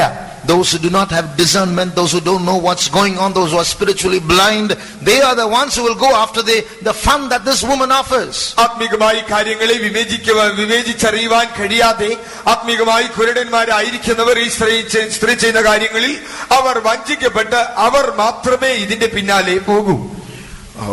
Some years ago, ചില വർഷങ്ങൾക്ക് മുമ്പേ, many years ago, അഥവാ പല വർഷങ്ങൾക്ക് മുമ്പേ, when I was young, I was walking down a road in Chennai. ഞാൻ ചെന്നൈയിൽ ഒരു റോഡിൽ കൂടെ നടക്കുകയായിരുന്നു. And there was a man who was on the roadside, and he was going to entertain people with snakes which he had in many baskets in front of him. അവിടെ ആ road സൈഡിൽ ഒരു വ്യക്തി തന്റെ മുൻപാകെ ധാരാളം കൂടുകളിൽ പാമ്പുകളെ വെച്ചുകൊണ്ട് അവിടെ ചില വിനോദ പ്രകടനങ്ങൾ നടത്തിക്കൊണ്ടിരുന്നു. And he was inviting everyone, all of you come, I'm going to show you snakes fighting, and I have a snake with 9 colors, I'm going to show it to you. അദ്ദേഹം പറഞ്ഞു, നിങ്ങൾ വരിക, ഇവിടെ പാമ്പുകൾ തമ്മിൽ വഴക്കിടുന്നത് ഞാൻ കാണിച്ചു തരാം. മാത്രമല്ല 9 നിറമുള്ള പാമ്പുകൾ എന്റെ പക്കലുണ്ട്, വന്നാൽ ഇതെല്ലാം കാണിച്ചു തരാം. I also have a mongoose, and I'm going to make a snake and a mongoose fight. ഞാൻ എന്റെ കീരിയുണ്ട്, ഇവിടെ കീരിയും പാമ്പും തമ്മിലുള്ളതായ പോരാട്ടവും കാണിച്ചു തരാം. So he also lifted one basket and showed one snake there and closed it again. താൻ ഒരു കൂട തുറന്ന് ഒരു പാമ്പിനെ കാണിച്ചിട്ട് ഉടനെ അത് അടച്ചു. So many people gathered. ആളുകൾ ഓടിക്കൂടി. So he said, First offer your money. ആദ്യം പറഞ്ഞു നിങ്ങൾ പണം തരിക. So some people put their coins. ചില ആളുകൾ നാണയത്തുട്ടുകൾ ഇട്ട് കൊടുത്തു. So I was also standing with them. ഞാനും അവരോട് കൂടെ നിൽക്കുകയായിരുന്നു. Then the man, he drew one semicircle and said, all of you come into this circle. ആ മനുഷ്യൻ ഒരു അർദ്ധവൃത്താകൃതിയിൽ ഒരു വൃത്തം വരച്ചിട്ട് നിങ്ങൾ എല്ലാവരും ഇതിനകത്തേക്ക് വരിക എന്ന് പറഞ്ഞു. That scared me. Some of them went into the circle. I took 5 steps backwards because I got scared. Why is this man doing all this? എനിക്കൊരു അല്പം പേടി തോന്നി. പക്ഷേ എല്ലാവരും മുൻപോട്ട് പോയപ്പോൾ ഞാൻ ഒരു 5 ചുവട് പുറകിലോട്ട് വെച്ചു. ഈ മനുഷ്യൻ എന്തുകൊണ്ടാണ് ഇങ്ങനെ വരച്ചിങ്ങനെ ചെയ്യുന്നത്?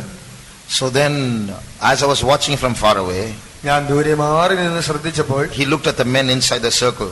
താൻ ആ വൃത്തത്തിനകത്തുള്ള ആളുകളെ നോക്കി. Don't step out of this circle. If you step out, be careful what will happen. അത് നിങ്ങൾ ആ വരയ്ക്ക് പുറത്തോട്ട് പോകരുത്. അങ്ങനെ പോയാൽ എന്തായിരിക്കും സംഭവിക്കുക എന്ന് കണ്ടുകൊള്ളുക. So he started threatening them. അവരെ അങ്ങനെ പറഞ്ഞ് പേടിപ്പിച്ചു. When he said that, I took 10 steps backwards and escaped from that place. I don't know what happened after that. താൻ അങ്ങനെ പറഞ്ഞപ്പോൾ ഞാൻ 10 ചുവടുകൾ പുറകിലോട്ട് വെച്ച് ഞാൻ ഓടിപ്പോയി. പിന്നീട് അവിടെ സംഭവിച്ചത് എനിക്കറിഞ്ഞുകൂടാ. So see what he started with entertainment. He started attracting them, saying, I'll make do this, I'll do that. But then it became a threat. ആളുകളെ ആദ്യം രസകരമായ കാര്യങ്ങൾ പറഞ്ഞ് ആകർഷിച്ച് ഒരു വിനോദം കാണിക്കാമെന്ന് പറഞ്ഞെങ്കിലും ഒടുവിൽ അത് ഭീഷണിയിൽ എത്തിച്ചേർന്നു. That's this woman. അതാകുന്നു ഈ സ്ത്രീ. If you come back to Revelation chapter 17, വെളിപ്പാട് പുസ്തകം 17-ാം അധ്യായത്തിലേക്ക് മടങ്ങി വരാം. she is very good looking, attractive. അവൾ കാണുവാൻ സുമുഖി അഥവാ വളരെ ആകർഷണീയതയുള്ളവൾ. Read verse 4. 4-ാം വാക്യം. ആ സ്ത്രീ ധൂമ്രവർണ്ണവും കടും ചുവപ്പ് നിറവുമുള്ള വസ്ത്രം ധരിച്ച് പൊന്നും രത്നവും മുത്തും അണിഞ്ഞവളായി തന്റെ വേശ്യാവൃത്തിയുടെ മ്ലേച്ഛതയും അശുദ്ധിയും നിറഞ്ഞ സ്വർണ്ണ പാനപാത്രം കയ്യിൽ പിടിച്ചിരുന്നു. And the woman was arrayed in purple and scarlet colored and decked with gold and precious stones and pearls, having a golden cup in her hand, full of abominations and filthiness of her fornication. Recently, there was an argument between young people. അടുത്തിടെ യൗവനക്കാരുടെ ഇടയിൽ ചില വാദപ്രതിവാദങ്ങൾ ഉണ്ടായി. One unsaved boy is arguing with a saved boy. രക്ഷിക്കപ്പെടാത്ത ഒരുവൻ രക്ഷിക്കപ്പെട്ട ഒരു പയ്യനുമായി തർക്കിക്കുകയായിരുന്നു. Let any woman on the road be dressed in any way she likes. Why do you want to look? Let her dress anyway.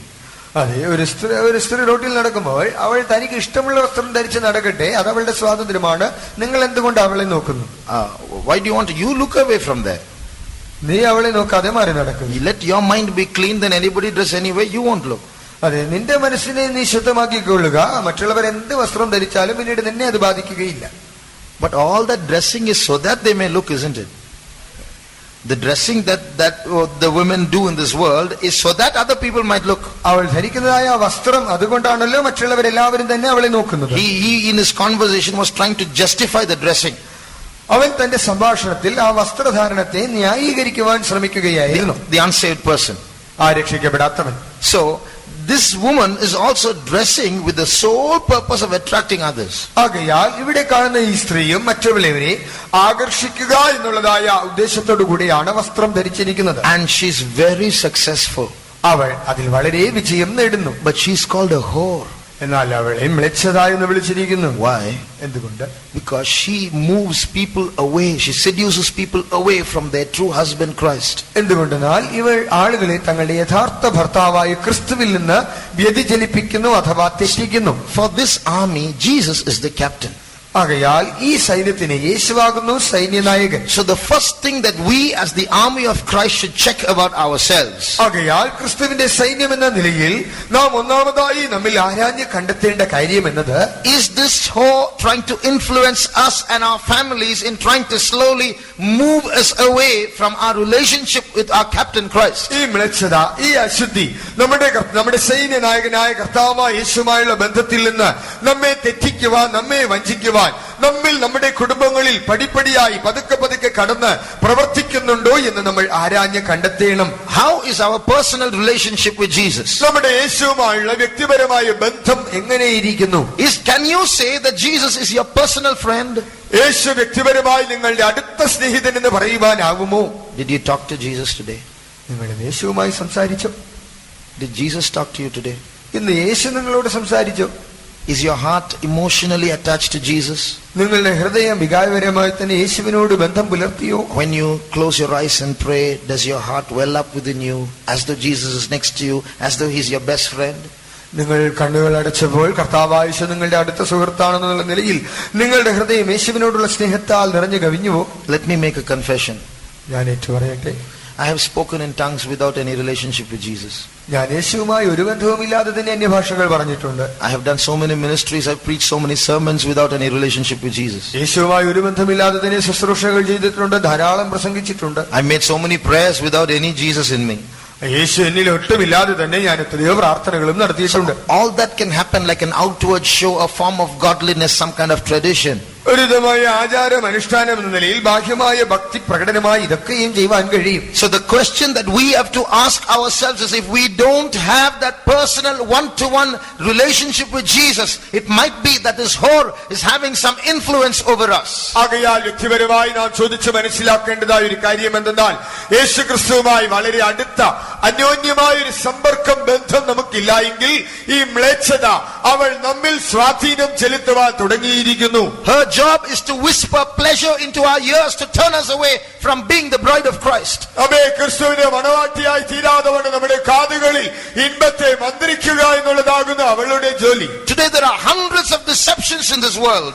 ലോകത്തിൽ നൂറുകണക്കിന് ചതിവുകൾ, വഞ്ചനകളുണ്ട്. So much of worldly fun in this world. ഈ ലോകത്തിൽ ലൗകികമായ എത്രയോ വിനോദങ്ങളുണ്ട്. The whole world is going after that. മുഴു ലോകവും ഇതിന്റെ പിന്നാലെ പോകുന്നു. What about us? നമ്മെ കുറിച്ച് എന്ത് പറയാം? What is our ambition in life? നമ്മുടെ ജീവിതത്തിലെ ഉദ്ദേശ ലക്ഷ്യം എന്ത്? Is Christ your captain? ക്രിസ്തു നിങ്ങളുടെ നായകനോ? Is he telling you what to do, or are you telling him what he should do? നിങ്ങൾ എന്ത് ചെയ്യണമെന്ന് അവൻ പറയുകയാണോ, അല്ലെങ്കിൽ അവൻ ചെയ്യേണ്ടതെന്ന് നിങ്ങൾ അവന് പറഞ്ഞു കൊടുക്കുകയാണോ? Is he the captain, or are you leading him? അവനാണോ നിങ്ങളുടെ നായകൻ? അല്ല, നിങ്ങൾ അവനെ വഴി നടത്തുവാൻ നോക്കുന്നുവോ? You have so many ideas and ambitions about your life, and you are trying to use God to fulfill those ambitions. നിങ്ങളുടെ ജീവിതത്തെ കുറിച്ച് നിങ്ങൾക്ക് പലവിധമായ ആശയങ്ങളും പലവിധമായ ആഗ്രഹങ്ങളും എല്ലാം ഉണ്ട്. അതെല്ലാം നിറവേറ്റുവാൻ നിങ്ങൾ യേശുവിനെ ഉപയോഗിക്കുകയാണോ? Or are we saying, Lord, what wilt thou have me to do? അതോ അല്ലെങ്കിൽ, കർത്താവേ, ഞാൻ എന്ത് ചെയ്യണമെന്ന് നീ ആഗ്രഹിക്കുന്നു അത് മാത്രം ഞാൻ ചെയ്യട്ടെ എന്ന് ദൈവത്തോട് പറയുന്നു. He is our captain. അവൻ തന്നെയാണ് നമ്മുടെ നായകൻ. Our relationship with him should be emotional love towards him, at the same time obedience to him. ദൈവവും അവനുമായുള്ള നമ്മുടെ ബന്ധം എന്നത് വളരെ വികാരപരമായ ഒരു ബന്ധമായിരിക്കണം. അതേസമയം തന്നെ നാം അവനോട് വിധേയത്വം പുലർത്തുകയും വേണം. You know, Jesus loves each one of us so much. നോക്കുക, നമ്മുടെ യേശു നമ്മിൽ ഓരോരുത്തരെയും വളരെ സ്നേഹിക്കുന്നു. You don't know, it's something that cannot be described. നോക്കുക, വിശദീകരിക്കുവാൻ പോലും കഴിയാത്ത നിലയിൽ He loves us so much. അവൻ ഇത്രത്തോളം നമ്മെ സ്നേഹിക്കുന്നു. We love him. നാം അവനെ സ്നേഹിക്കുന്നു. Can we say that we love him above everything else? എല്ലാത്തിനേക്കാൾ അധികമായ കർത്താവിനെ സ്നേഹിക്കുന്നെന്ന് പറയുവാൻ കഴിയുമോ? To be his bride, അവന്റെ മണവാട്ടിയാകേണ്ടത്, to be that army, ആ സൈന്യത്തിലാകേണ്ടത്, we need such a close relationship with him. ഇത്രത്തോളം കർത്താവുമായി ഒരു അടുത്ത ബന്ധം നമുക്ക് വേണം. There's a song in English. ഇംഗ്ലീഷിൽ ഒരു പാട്ടുണ്ട്. Not for ease or worldly pleasure, not for these my prayer shall be. My prayer will not be for ease or for worldly pleasure. എന്റെ പ്രാർത്ഥന എന്ന് പറയുന്നത് ഈ ലോകത്തിലെ ഈ ലൗകികമായ ഇമ്പങ്ങൾക്കോ സന്തോഷങ്ങൾക്കോ വേണ്ടി ആയിരിക്കുകയില്ല. Gladly will I toil and suffer, only let me walk with thee. ഞാൻ സന്തോഷമായി കർത്താവിനെ നിനക്ക് വേണ്ടി പാടുകളും കഷ്ടങ്ങളും അനുഭവിക്കാം, എനിക്ക് നിന്നോടുകൂടി നടന്നാൽ മാത്രം മതി. Is that our prayer? നമ്മുടെ പ്രാർത്ഥന ഇതാണോ? I have Jesus, that's more than enough for me, nothing else I want. എനിക്ക് യേശു ഉണ്ടല്ലോ, എനിക്ക് അത് മതി, എനിക്ക് വേറെ ഒന്നും വേണ്ട. Or are we praying for something else? അല്ല, നമ്മൾ മറ്റു പലതിനു വേണ്ടിയാണോ പ്രാർത്ഥിക്കുന്നത്? What's that chief burden of our heart? നമ്മുടെ ഹൃദയത്തിലെ പ്രധാനപ്പെട്ട ഭാരം എന്ത്? What are our tears for? നാം ഏതിനു വേണ്ടി കണ്ണുനീരൊഴുക്കുന്നു? What are our emotions bubbling towards? നമ്മുടെ വികാരങ്ങൾ എന്തിനു വേണ്ടി കുതിക്കുന്നു, വെമ്പൽക്കൊള്ളുന്നു? Is it for Jesus or is it for something else? അത് യേശുവിന് വേണ്ടിയാണോ അല്ലെങ്കിൽ മറ്റെന്തിനെങ്കിലും വേണ്ടിയാണോ? Or is it for someone else? അത് മറ്റാർക്കെങ്കിലും വേണ്ടി വെമ്പൽക്കൊള്ളുന്നുവോ? Today, before we finish this meeting, ഇന്ന് ഈ യോഗം അവസാനിപ്പിക്കും മുൻപേ we must renew our relationship with Jesus. നമ്മുടെ യേശുവുമായുള്ള ബന്ധത്തെ പുതുക്കിയേ തീരൂ. Shall we close our eyes? ദയവായി കണ്ണുകളടയ്ക്കാം. He is our captain. അവൻ നമ്മുടെ നായകൻ. To be part of his army, he didn't just call us, he died for us, he shed his blood for us.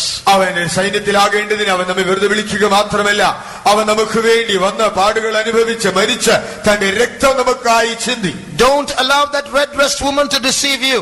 ആ ചുവന്ന വസ്ത്രധാരിണിയായ സ്ത്രീ നിങ്ങളെ ചതിക്കുവാൻ നിങ്ങൾ സമ്മതിക്കരുതേ. She has the latest of everything with her. ഈ ലോകത്തിലെ സകല ആധുനികതകളും ഏറ്റവും പുതിയ പലതും അവളുടെ പക്കൽ ഉണ്ട്. Latest car, latest watch, latest clothes, latest cell phone, everything she has with her, she'll give you. If you like it, she'll give you. പുതിയ കാറുകൾ, പുതിയ വസ്ത്രം, പുതിയ മൊബൈൽ ഫോൺ, പുതിയത് എല്ലാം പുതിയത് നിങ്ങൾക്ക് തരുവാൻ അവളുടെ കയ്യിലുണ്ട്. When you read the newspaper, she's there. നിങ്ങൾ ദിനപത്രങ്ങൾ വായിക്കുമ്പോൾ അവൾ അവിടെയുണ്ട്. When you open the magazine, she's there. മാഗസിനുകൾ തുറക്കുമ്പോൾ അവൾ അതിലുണ്ട്. She's there in the words of the lips of your friends. അതെ, നിങ്ങളുടെ സ്നേഹിതരുടെ അധരങ്ങളിൽ അവളുണ്ട്. So when she speaks, don't think it's somebody speaking, she's speaking. ആകയാൽ സംസാരിക്കുമ്പോൾ ആരോ സംസാരിക്കുന്നു എന്നല്ല, അവൾ തന്നെയാണ് സംസാരിക്കുന്നതെന്ന് മനസ്സിലാക്കുക. Immediately a lust will be born in you and you will start making plans to obey her advertisements. ഉടൻ തന്നെ നിങ്ങളിൽ ഒരു മോഹം ഉണ്ടാകുന്നു. അവളുടെ ആവിധമായ കാര്യങ്ങൾക്ക് വശംവദരാകുവാൻ നിങ്ങൾ ഒരു തീരുമാനം കൈക്കൊള്ളുന്നു. Suddenly you have the money, you have the ability and the freedom, you immediately go after her wishes and obey her. നിങ്ങൾക്ക് വേണ്ടതായ പണങ്ങൾ, അതിനുവേണ്ടതായ എല്ലാ സാഹചര്യങ്ങളും ലഭിക്കുന്നു. ഉടനെ തന്നെ അവൾ നിങ്ങളെക്കുറിച്ച് അവളുടെ അഭിലാഷം നിറവേറ്റുവാനായി നിങ്ങൾ ഇറങ്ങിത്തിരിക്കുന്നു. With your money the lust is fulfilled. നിങ്ങളുടെ പണം കൊണ്ട് നിങ്ങളുടെ ആ മോഹത്തെ നിറവേറ്റുന്നു. Now you have little moved away from Christ. ഇപ്പോൾ നിങ്ങൾ ക്രിസ്തുവിൽ നിന്ന് അല്പം അകന്നു മാറി. Little by little he'll take you away. അല്പമായി അവൾ നിങ്ങളെ അകറ്റിക്കളയും. Find out, are we doing the will of God? നാം കണ്ടെത്തണം, നാം ദൈവ ഇഷ്ടം ചെയ്യുന്നുവോ? Or are we being deceived by an adversary? നാം നമ്മുടെ പ്രതിയോഗിയാൽ ചതിക്കപ്പെട്ടുവോ? Are we living to fulfill our lusts, our passions, or are we living to do what Jesus wants us to do? നമ്മുടെ സ്വന്തം മോഹങ്ങൾ, സ്വന്തം അഭിലാഷങ്ങൾ, സ്വന്തം ആഗ്രഹങ്ങൾ നിറവേറ്റുവാനായി നാം ശ്രമിക്കുകയാണോ, അല്ലെങ്കിൽ കർത്താവിന് നമ്മെക്കുറിച്ചുള്ള ആഗ്രഹം നിറവേറ്റുവാൻ നാം ശ്രമിക്കുന്നു? I remember one man writing in his diary. തന്റെ ഡയറി കുറിപ്പിൽ ഇപ്രകാരം എഴുതിയ ഒരു മനുഷ്യനെ ഓർക്കുന്നു. Last night when I went to sleep, I must confess Jesus was not in my last thought. കഴിഞ്ഞ രാത്രിയിൽ ഉറങ്ങുവാൻ പോയപ്പോൾ എന്റെ അവസാനത്തെ ആ ചിന്തകളിൽ കർത്താവായ യേശുവില്ല എന്ന് ഞാൻ ഏറ്റുപറയേണ്ടതായിട്ടുണ്ട്. What a confession. What a confession. എങ്ങനെയുള്ളൊരു ഏറ്റുപറച്ചിലെന്ന് നോക്കുക. Do we think that Jesus last thing before we go to sleep? നോക്കുക, നമ്മൾ ഉറങ്ങുവാൻ പോകുമ്പോൾ നമുക്കുണ്ടായ അവസാന ചിന്തയിൽ അത് യേശു ഉണ്ടായിരുന്നുവോ? Is not that our expectation? Is not that God's expectation of us?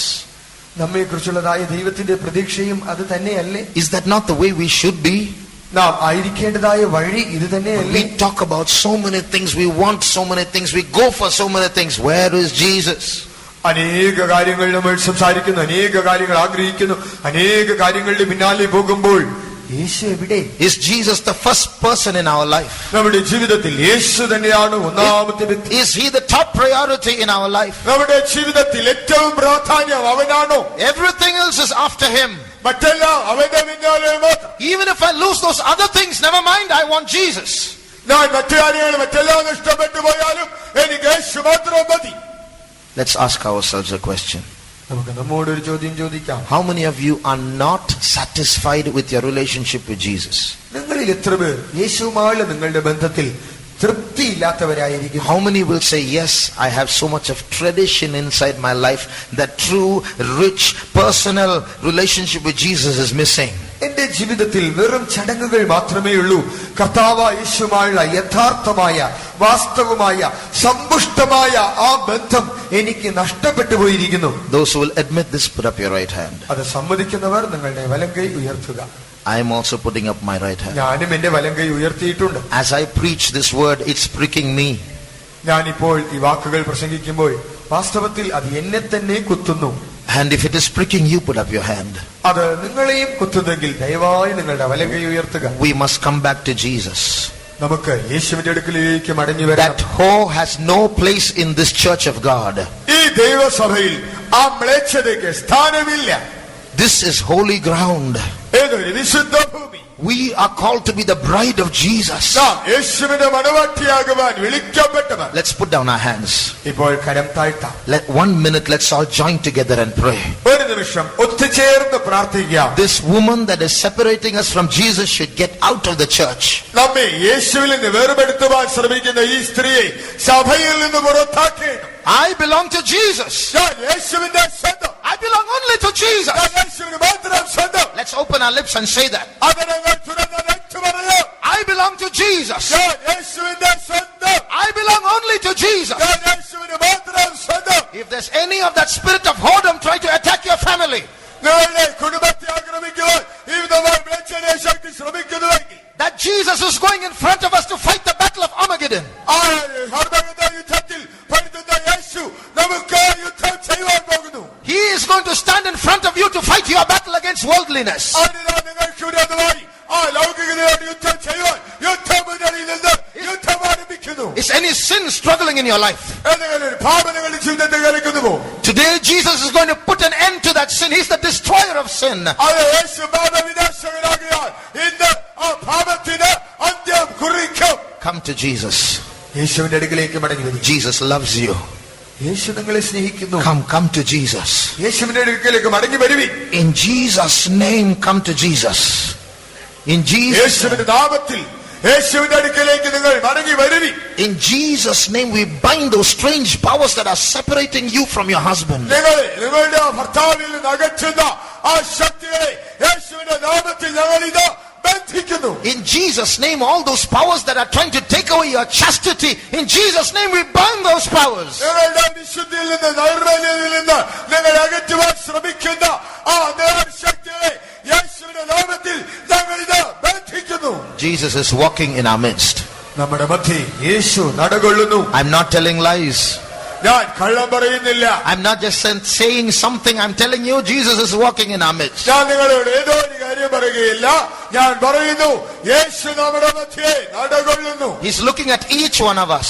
നമ്മിൽ ഓരോരുത്തരെയും അവൻ നോക്കുന്നു. As we lifted up our hands and acknowledged our moving away from Christ, നാം നമ്മുടെ കരം ഉയർത്തി യേശുവിൽ നിന്ന് വ്യതിചലിച്ചത് സമ്മതിച്ച മാത്രയിൽ, that moment Jesus says, I love you, my child. ആ മാത്രയിൽ യേശു പറയുന്നു, എന്റെ വൈതലേ, ഞാനിത് നിന്നെ സ്നേഹിക്കുന്നു.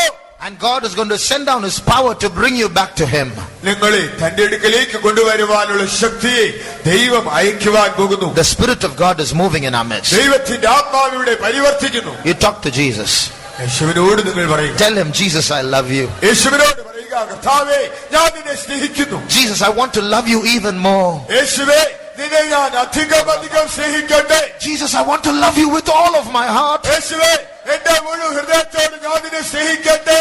Jesus, I receive you as my husband. യേശുവേ, ഞാൻ നിന്നെ എന്റെ ഭർത്താവായി സ്വീകരിക്കും. Jesus, accept me as your bride. യേശുവേ, നിന്റെ മണവാട്ടിയായി എന്നെ കൈക്കൊള്ളണമേ. As you say these words, ഈ വാക്കുകൾ നിങ്ങൾ പറയുമ്പോൾ the Spirit of God is moving upon you. ദൈവാത്മാവ് നിങ്ങളുടെ മധ്യേ പരിവർത്തിക്കുന്നു. He's going to heal your corrupted mind. നിങ്ങളുടെ മലിനമാക്കപ്പെട്ട മനസ്സവൻ സൗഖ്യമാക്കുന്നു. There was a lot of redness of that whore in your heart. ആ വേശ്യയുടെ അനേകമായ ചുവപ്പ് പുള്ളികൾ നിങ്ങളുടെ മനസ്സിൽ പോയി വന്ന് വേട്ടയാടുന്നു. But today God is going to make your red heart white. എന്നാൽ ഇതാ ചുവന്ന ഹൃദയത്തെ കർത്താവിതാ വെണ്മയാക്കുന്നു. An anointing is coming down. അഭിഷേകം വരുന്നു. Yield to the Spirit of God. ദൈവാത്മാവിനായി ഏൽപ്പിക്കുക. A power is coming from above. ഉയരത്തിൽ നിന്നൊരു ശക്തി വരുന്നു. Church of God, you are not alone. ദൈവസഭയെ നീ തനിച്ചല്ല. Child of God, you have a God who is fighting for you. ദൈവവൈതലേ, നിനക്കായി യുദ്ധം ചെയ്യുന്ന ദൈവം നിനക്കുണ്ട്. The only God, the one God, He loves you. ഒരേ ദൈവം നിന്നെ ദൈവം നിന്നെ സ്നേഹിക്കുന്നു. He loves you and He is coming down with His power. അവൻ നിന്നെ സ്നേഹിച്ചിട്ട് തന്റെ ശക്തിയുമായി നിനക്കായി വന്നിരിക്കുന്നു. 2 or 3 minutes, let's give room to the Spirit of God. 2-3 minute ദൈവാത്മാവിനായി ഇടം കൊടുക്കാം.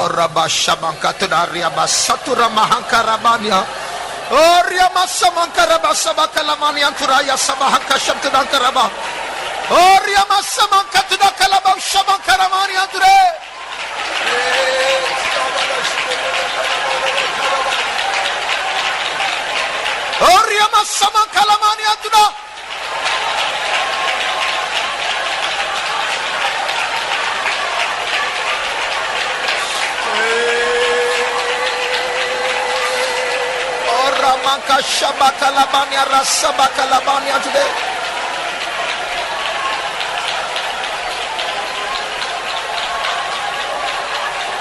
That whore has been deceiving the whole world. But she has the audacity, the boldness to come and touch the church of God. Today Today that spirit is going to leave. എന്ന് ആ ദുരാത്മാവ് വിട്ടുപോകുവാൻ പോകുന്നു. Today Jesus is going to win this battle. ഇന്ന് യേശു ആ യുദ്ധത്തിൽ ജയിക്കുവാൻ പോകുന്നു. Today you are going to win this battle. ഇന്ന് ആ യുദ്ധത്തിൽ നീ ജയമെടുക്കുവാൻ പോകുന്നു. Today the Spirit of God is going to rule over you. ഇന്ന് ദൈവത്തിന്റെ ആത്മാവ് നിന്നെ വാഴുവാൻ പോകുന്നു. Today your heart is going to be filled with the love of Jesus once again. ഒരിക്കൽ കൂടി നിന്റെ ഹൃദയം യേശുവിന്റെ സ്നേഹത്താൽ നിറയുവാൻ പോകുന്നു. Today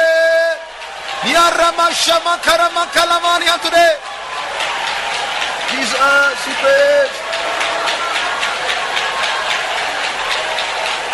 എൻ പ്രിയനെ നിന്നോട് ചേരുവാൻ എൻ പ്രാണനെന്നും വാഞ്ചിക്കുന്നേ നിൻ സ്നേഹത്താൽ നിറഞ്ഞു വാഴുവാൻ എൻ ഹൃദയം ദാഹിക്കുന്നേ നിൻ സ്നേഹത്താൽ നിറഞ്ഞു വാഴുവാൻ എൻ ഹൃദയം ദാഹിക്കുന്നേ എൻ പ്രിയനെ നിന്നോട് ചേരുവാൻ എൻ പ്രാണനെന്നും വാഞ്ചിക്കുന്നേ നിൻ സ്നേഹത്താൽ നിറഞ്ഞു വാഴുവാൻ എൻ ഹൃദയം ദാഹിക്കുന്നേ നിൻ സ്നേഹത്താൽ നിറഞ്ഞു വാഴുവാൻ എൻ ഹൃദയം ദാഹിക്കുന്നേ എൻ പ്രിയനെ നിന്നോട് ചേരുവാൻ എൻ പ്രാണനെന്നും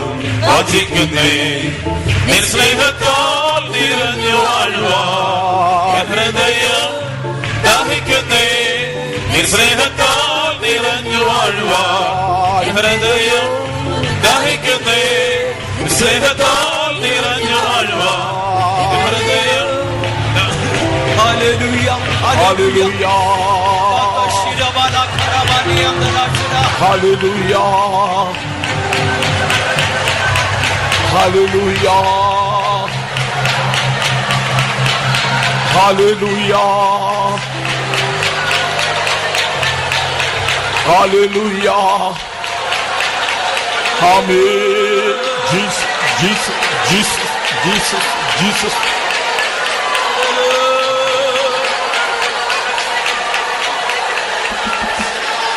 Hallelujah. Hallelujah. ദൈവാത്മാവ് ഇന്ന് രാത്രികാലം നമ്മോട് വചനത്തിൽ കൂടെ വ്യക്തമായി വളരെ ശക്തമായി നമ്മോട് ഇടപെടുകയുണ്ടായി. നമ്മുടെ ജീവിതത്തെ ക്രമീകരിക്കാം. വരാൻ പോകുന്ന യുദ്ധങ്ങളെ കുറിച്ച് നമ്മൾ ചിന്തിക്കുമ്പോൾ ഇന്ന് ഈ കാലഘട്ടത്തിൽ ദൈവമക്കൾക്കെതിരായി പോരാടുന്ന ഒരു വൻ ശക്തി പിശാച് ഏതെങ്കിലും നിലയിൽ ദൈവമക്കളെ തകർക്കുവാനായി പരിശ്രമിച്ചുകൊണ്ടിരിക്കുന്ന ഒരു കാലഘട്ടമാണ്. അവനോട് എതിർത്ത് നിൽപ്പാൻ തക്കോണം ദൈവത്തിന്റെ സർവ്വായുധവർക്ക് നമുക്ക് ധരിക്കാം. ദൈവമക്കളെ യേശുവിന്റെ നാമത്തെ നമുക്ക് ഉയർത്തി കാണിക്കാം. പിശാചിനോട് നമുക്ക് എതിർത്ത് നമുക്ക് ജയമെടുക്കാം. യേശുവേ, ഞാൻ നിന്റെ മകൻ നിന്റെ മകൾ തന്നെയാണ്. ഞാൻ നിന്റെ ഹിതത്തിനായി ഞാൻ ഏൽപ്പിക്കുകയാണ്. കർത്താവേ, നീയും ഞാനുമായിട്ടുള്ള ബന്ധമല്ലാതെ മറ്റൊരു ബന്ധം എനിക്ക് വേണ്ട. ലോകമായ ബന്ധങ്ങളെ എല്ലാ ലൗകികമായിട്ടുള്ള അവസ്ഥകളെയും നമുക്ക് നീക്കിയിട്ട് ദൈവേഷ്ടം ചെയ്യുവാനായി നമുക്ക് തന്നെ സമർപ്പിക്കാം. കർത്താവേ, നിന്റെ ഹിതത്തിനായി ഏൽപ്പിക്കുകയാണെന്ന് പറയാം. ആമേൻ. അങ്ങനെയുള്ള പേര് കർത്താവിന്റെ ശക്തികത്തെ വായിക്കാൻ പോകുകയാണ്. ഇന്ന് രാത്രിക്കാൽ അല്പസമയം നമുക്ക് ദൈവസ്നേഹത്തെ നമുക്ക് നിറഞ്ഞ സന്തോഷിക്കാം. ഹല്ലേലൂയ. ദൈവദിനത്തിന്റെ മുൻപിൽ നമുക്ക് ഭയപ്പെടാം. Hallelujah.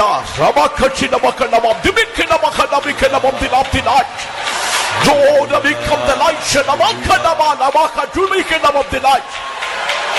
Hallelujah. Hallelujah.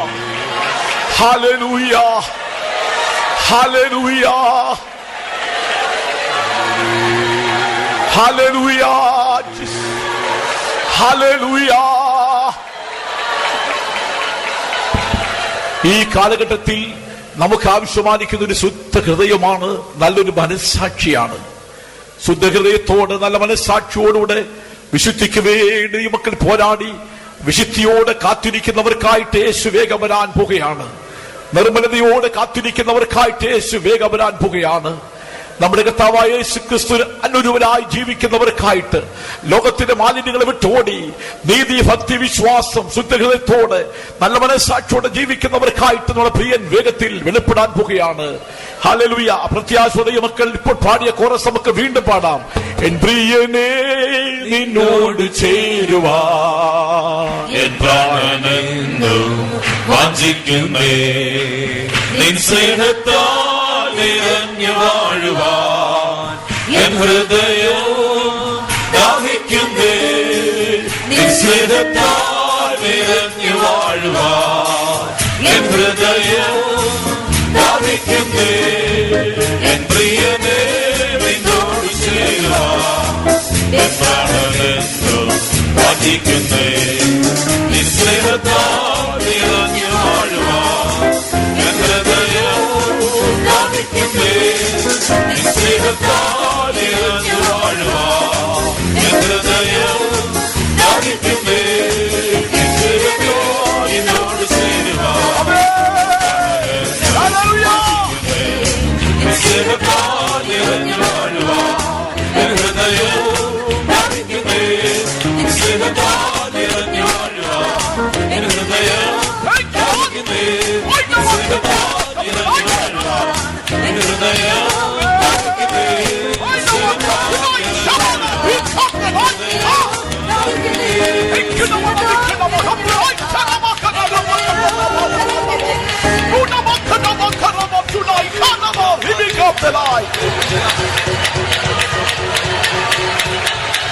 Hallelujah. Hallelujah. Hallelujah. Amen. Amen. Hallelujah. Hallelujah. നാം ദൈവദിനം കേൾക്കുമ്പോൾ നമ്മെ തന്നെ താഴ്ത്തി കൊടുക്കണം. സാധാരണ ഞാൻ പറയാറുണ്ട്, 15-10 മിനിറ്റ് കിട്ടിയാൽ, എല്ലാ ജോലികളും ഒതുങ്ങിന് ശേഷം 10 മിനിറ്റ് കിട്ടിയാൽ അവർ മുഴങ്കാലം മടക്കണം. കർത്താവിന് വേലക്കാരോട് ഞാൻ പറയാറുണ്ട്, വിശ്വാസികൾ പറയാറുണ്ട്, അന്ത്യകാലം ഒരവസാന കാലഘട്ടത്തിൽ വന്നിരിക്കുന്നു. ഉറങ്ങുവാനുള്ള സമയമല്ല, ഉണരേണ്ട സമയം.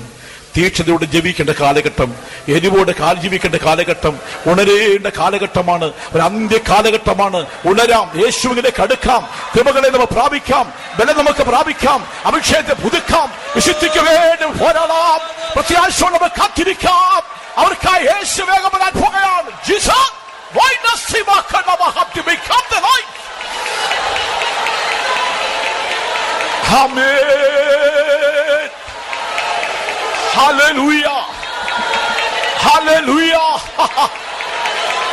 Hallelujah. Thank you, the Lord. Allah be kind of a life. Hallelujah. കർത്താവ് നമ്മയും ദേശനിവാസികളെയും ഇവിടുത്തെ മക്കളെല്ലാം സ്നേഹിക്കുന്നുകൊണ്ട് ഇങ്ങനൊരു വേദപാഠ ക്ലാസ് നമുക്ക് നൽകി. അതിനായി സ്തോത്രം ചെയ്യാം. സ്തോത്രം, സ്തോത്രം, സ്തോത്രം, സ്തോത്രം, സ്തോത്രം, സ്തോത്രം, സ്തോത്രം, സ്തോത്രം, സ്തോത്രം, സ്തോത്രം, സ്തോത്രം. Hallelujah, hallelujah, hallelujah, hallelujah, hallelujah, hallelujah, hallelujah, hallelujah, hallelujah, hallelujah. നമുക്ക് ക്രിസ്തുവിന്റെ ഭാഗത്ത് നിന്നുകൊണ്ട്, കർത്താവിന്റെ ഭാഗത്ത് നിന്നുകൊണ്ട് യുദ്ധം ചെയ്ത് ജയമെടുക്കുവാൻ നമ്മുടെ കർത്താവിന് നമുക്ക് ശക്തി പ്രാപിക്കാം. ഇപ്പോഴേ നമുക്ക് ബലമെടുക്കാം, കൃപകളെ പ്രാപിപ്പാൻ എല്ലാവർക്കും കൃപ നൽകേണ്ടതിനായി ചെന്ന് സ്തോത്രം ചെയ്യാം. സ്തോത്രം, സ്തോത്രം, സ്തോത്രം, സ്തോത്രം, സ്തോത്രം, സ്തോത്രം, സ്തോത്രം, സ്തോത്രം. കൊണ്ടുവന്ന ദൈവമക്കൾക്കായി സ്തോത്രം ചെയ്യാം.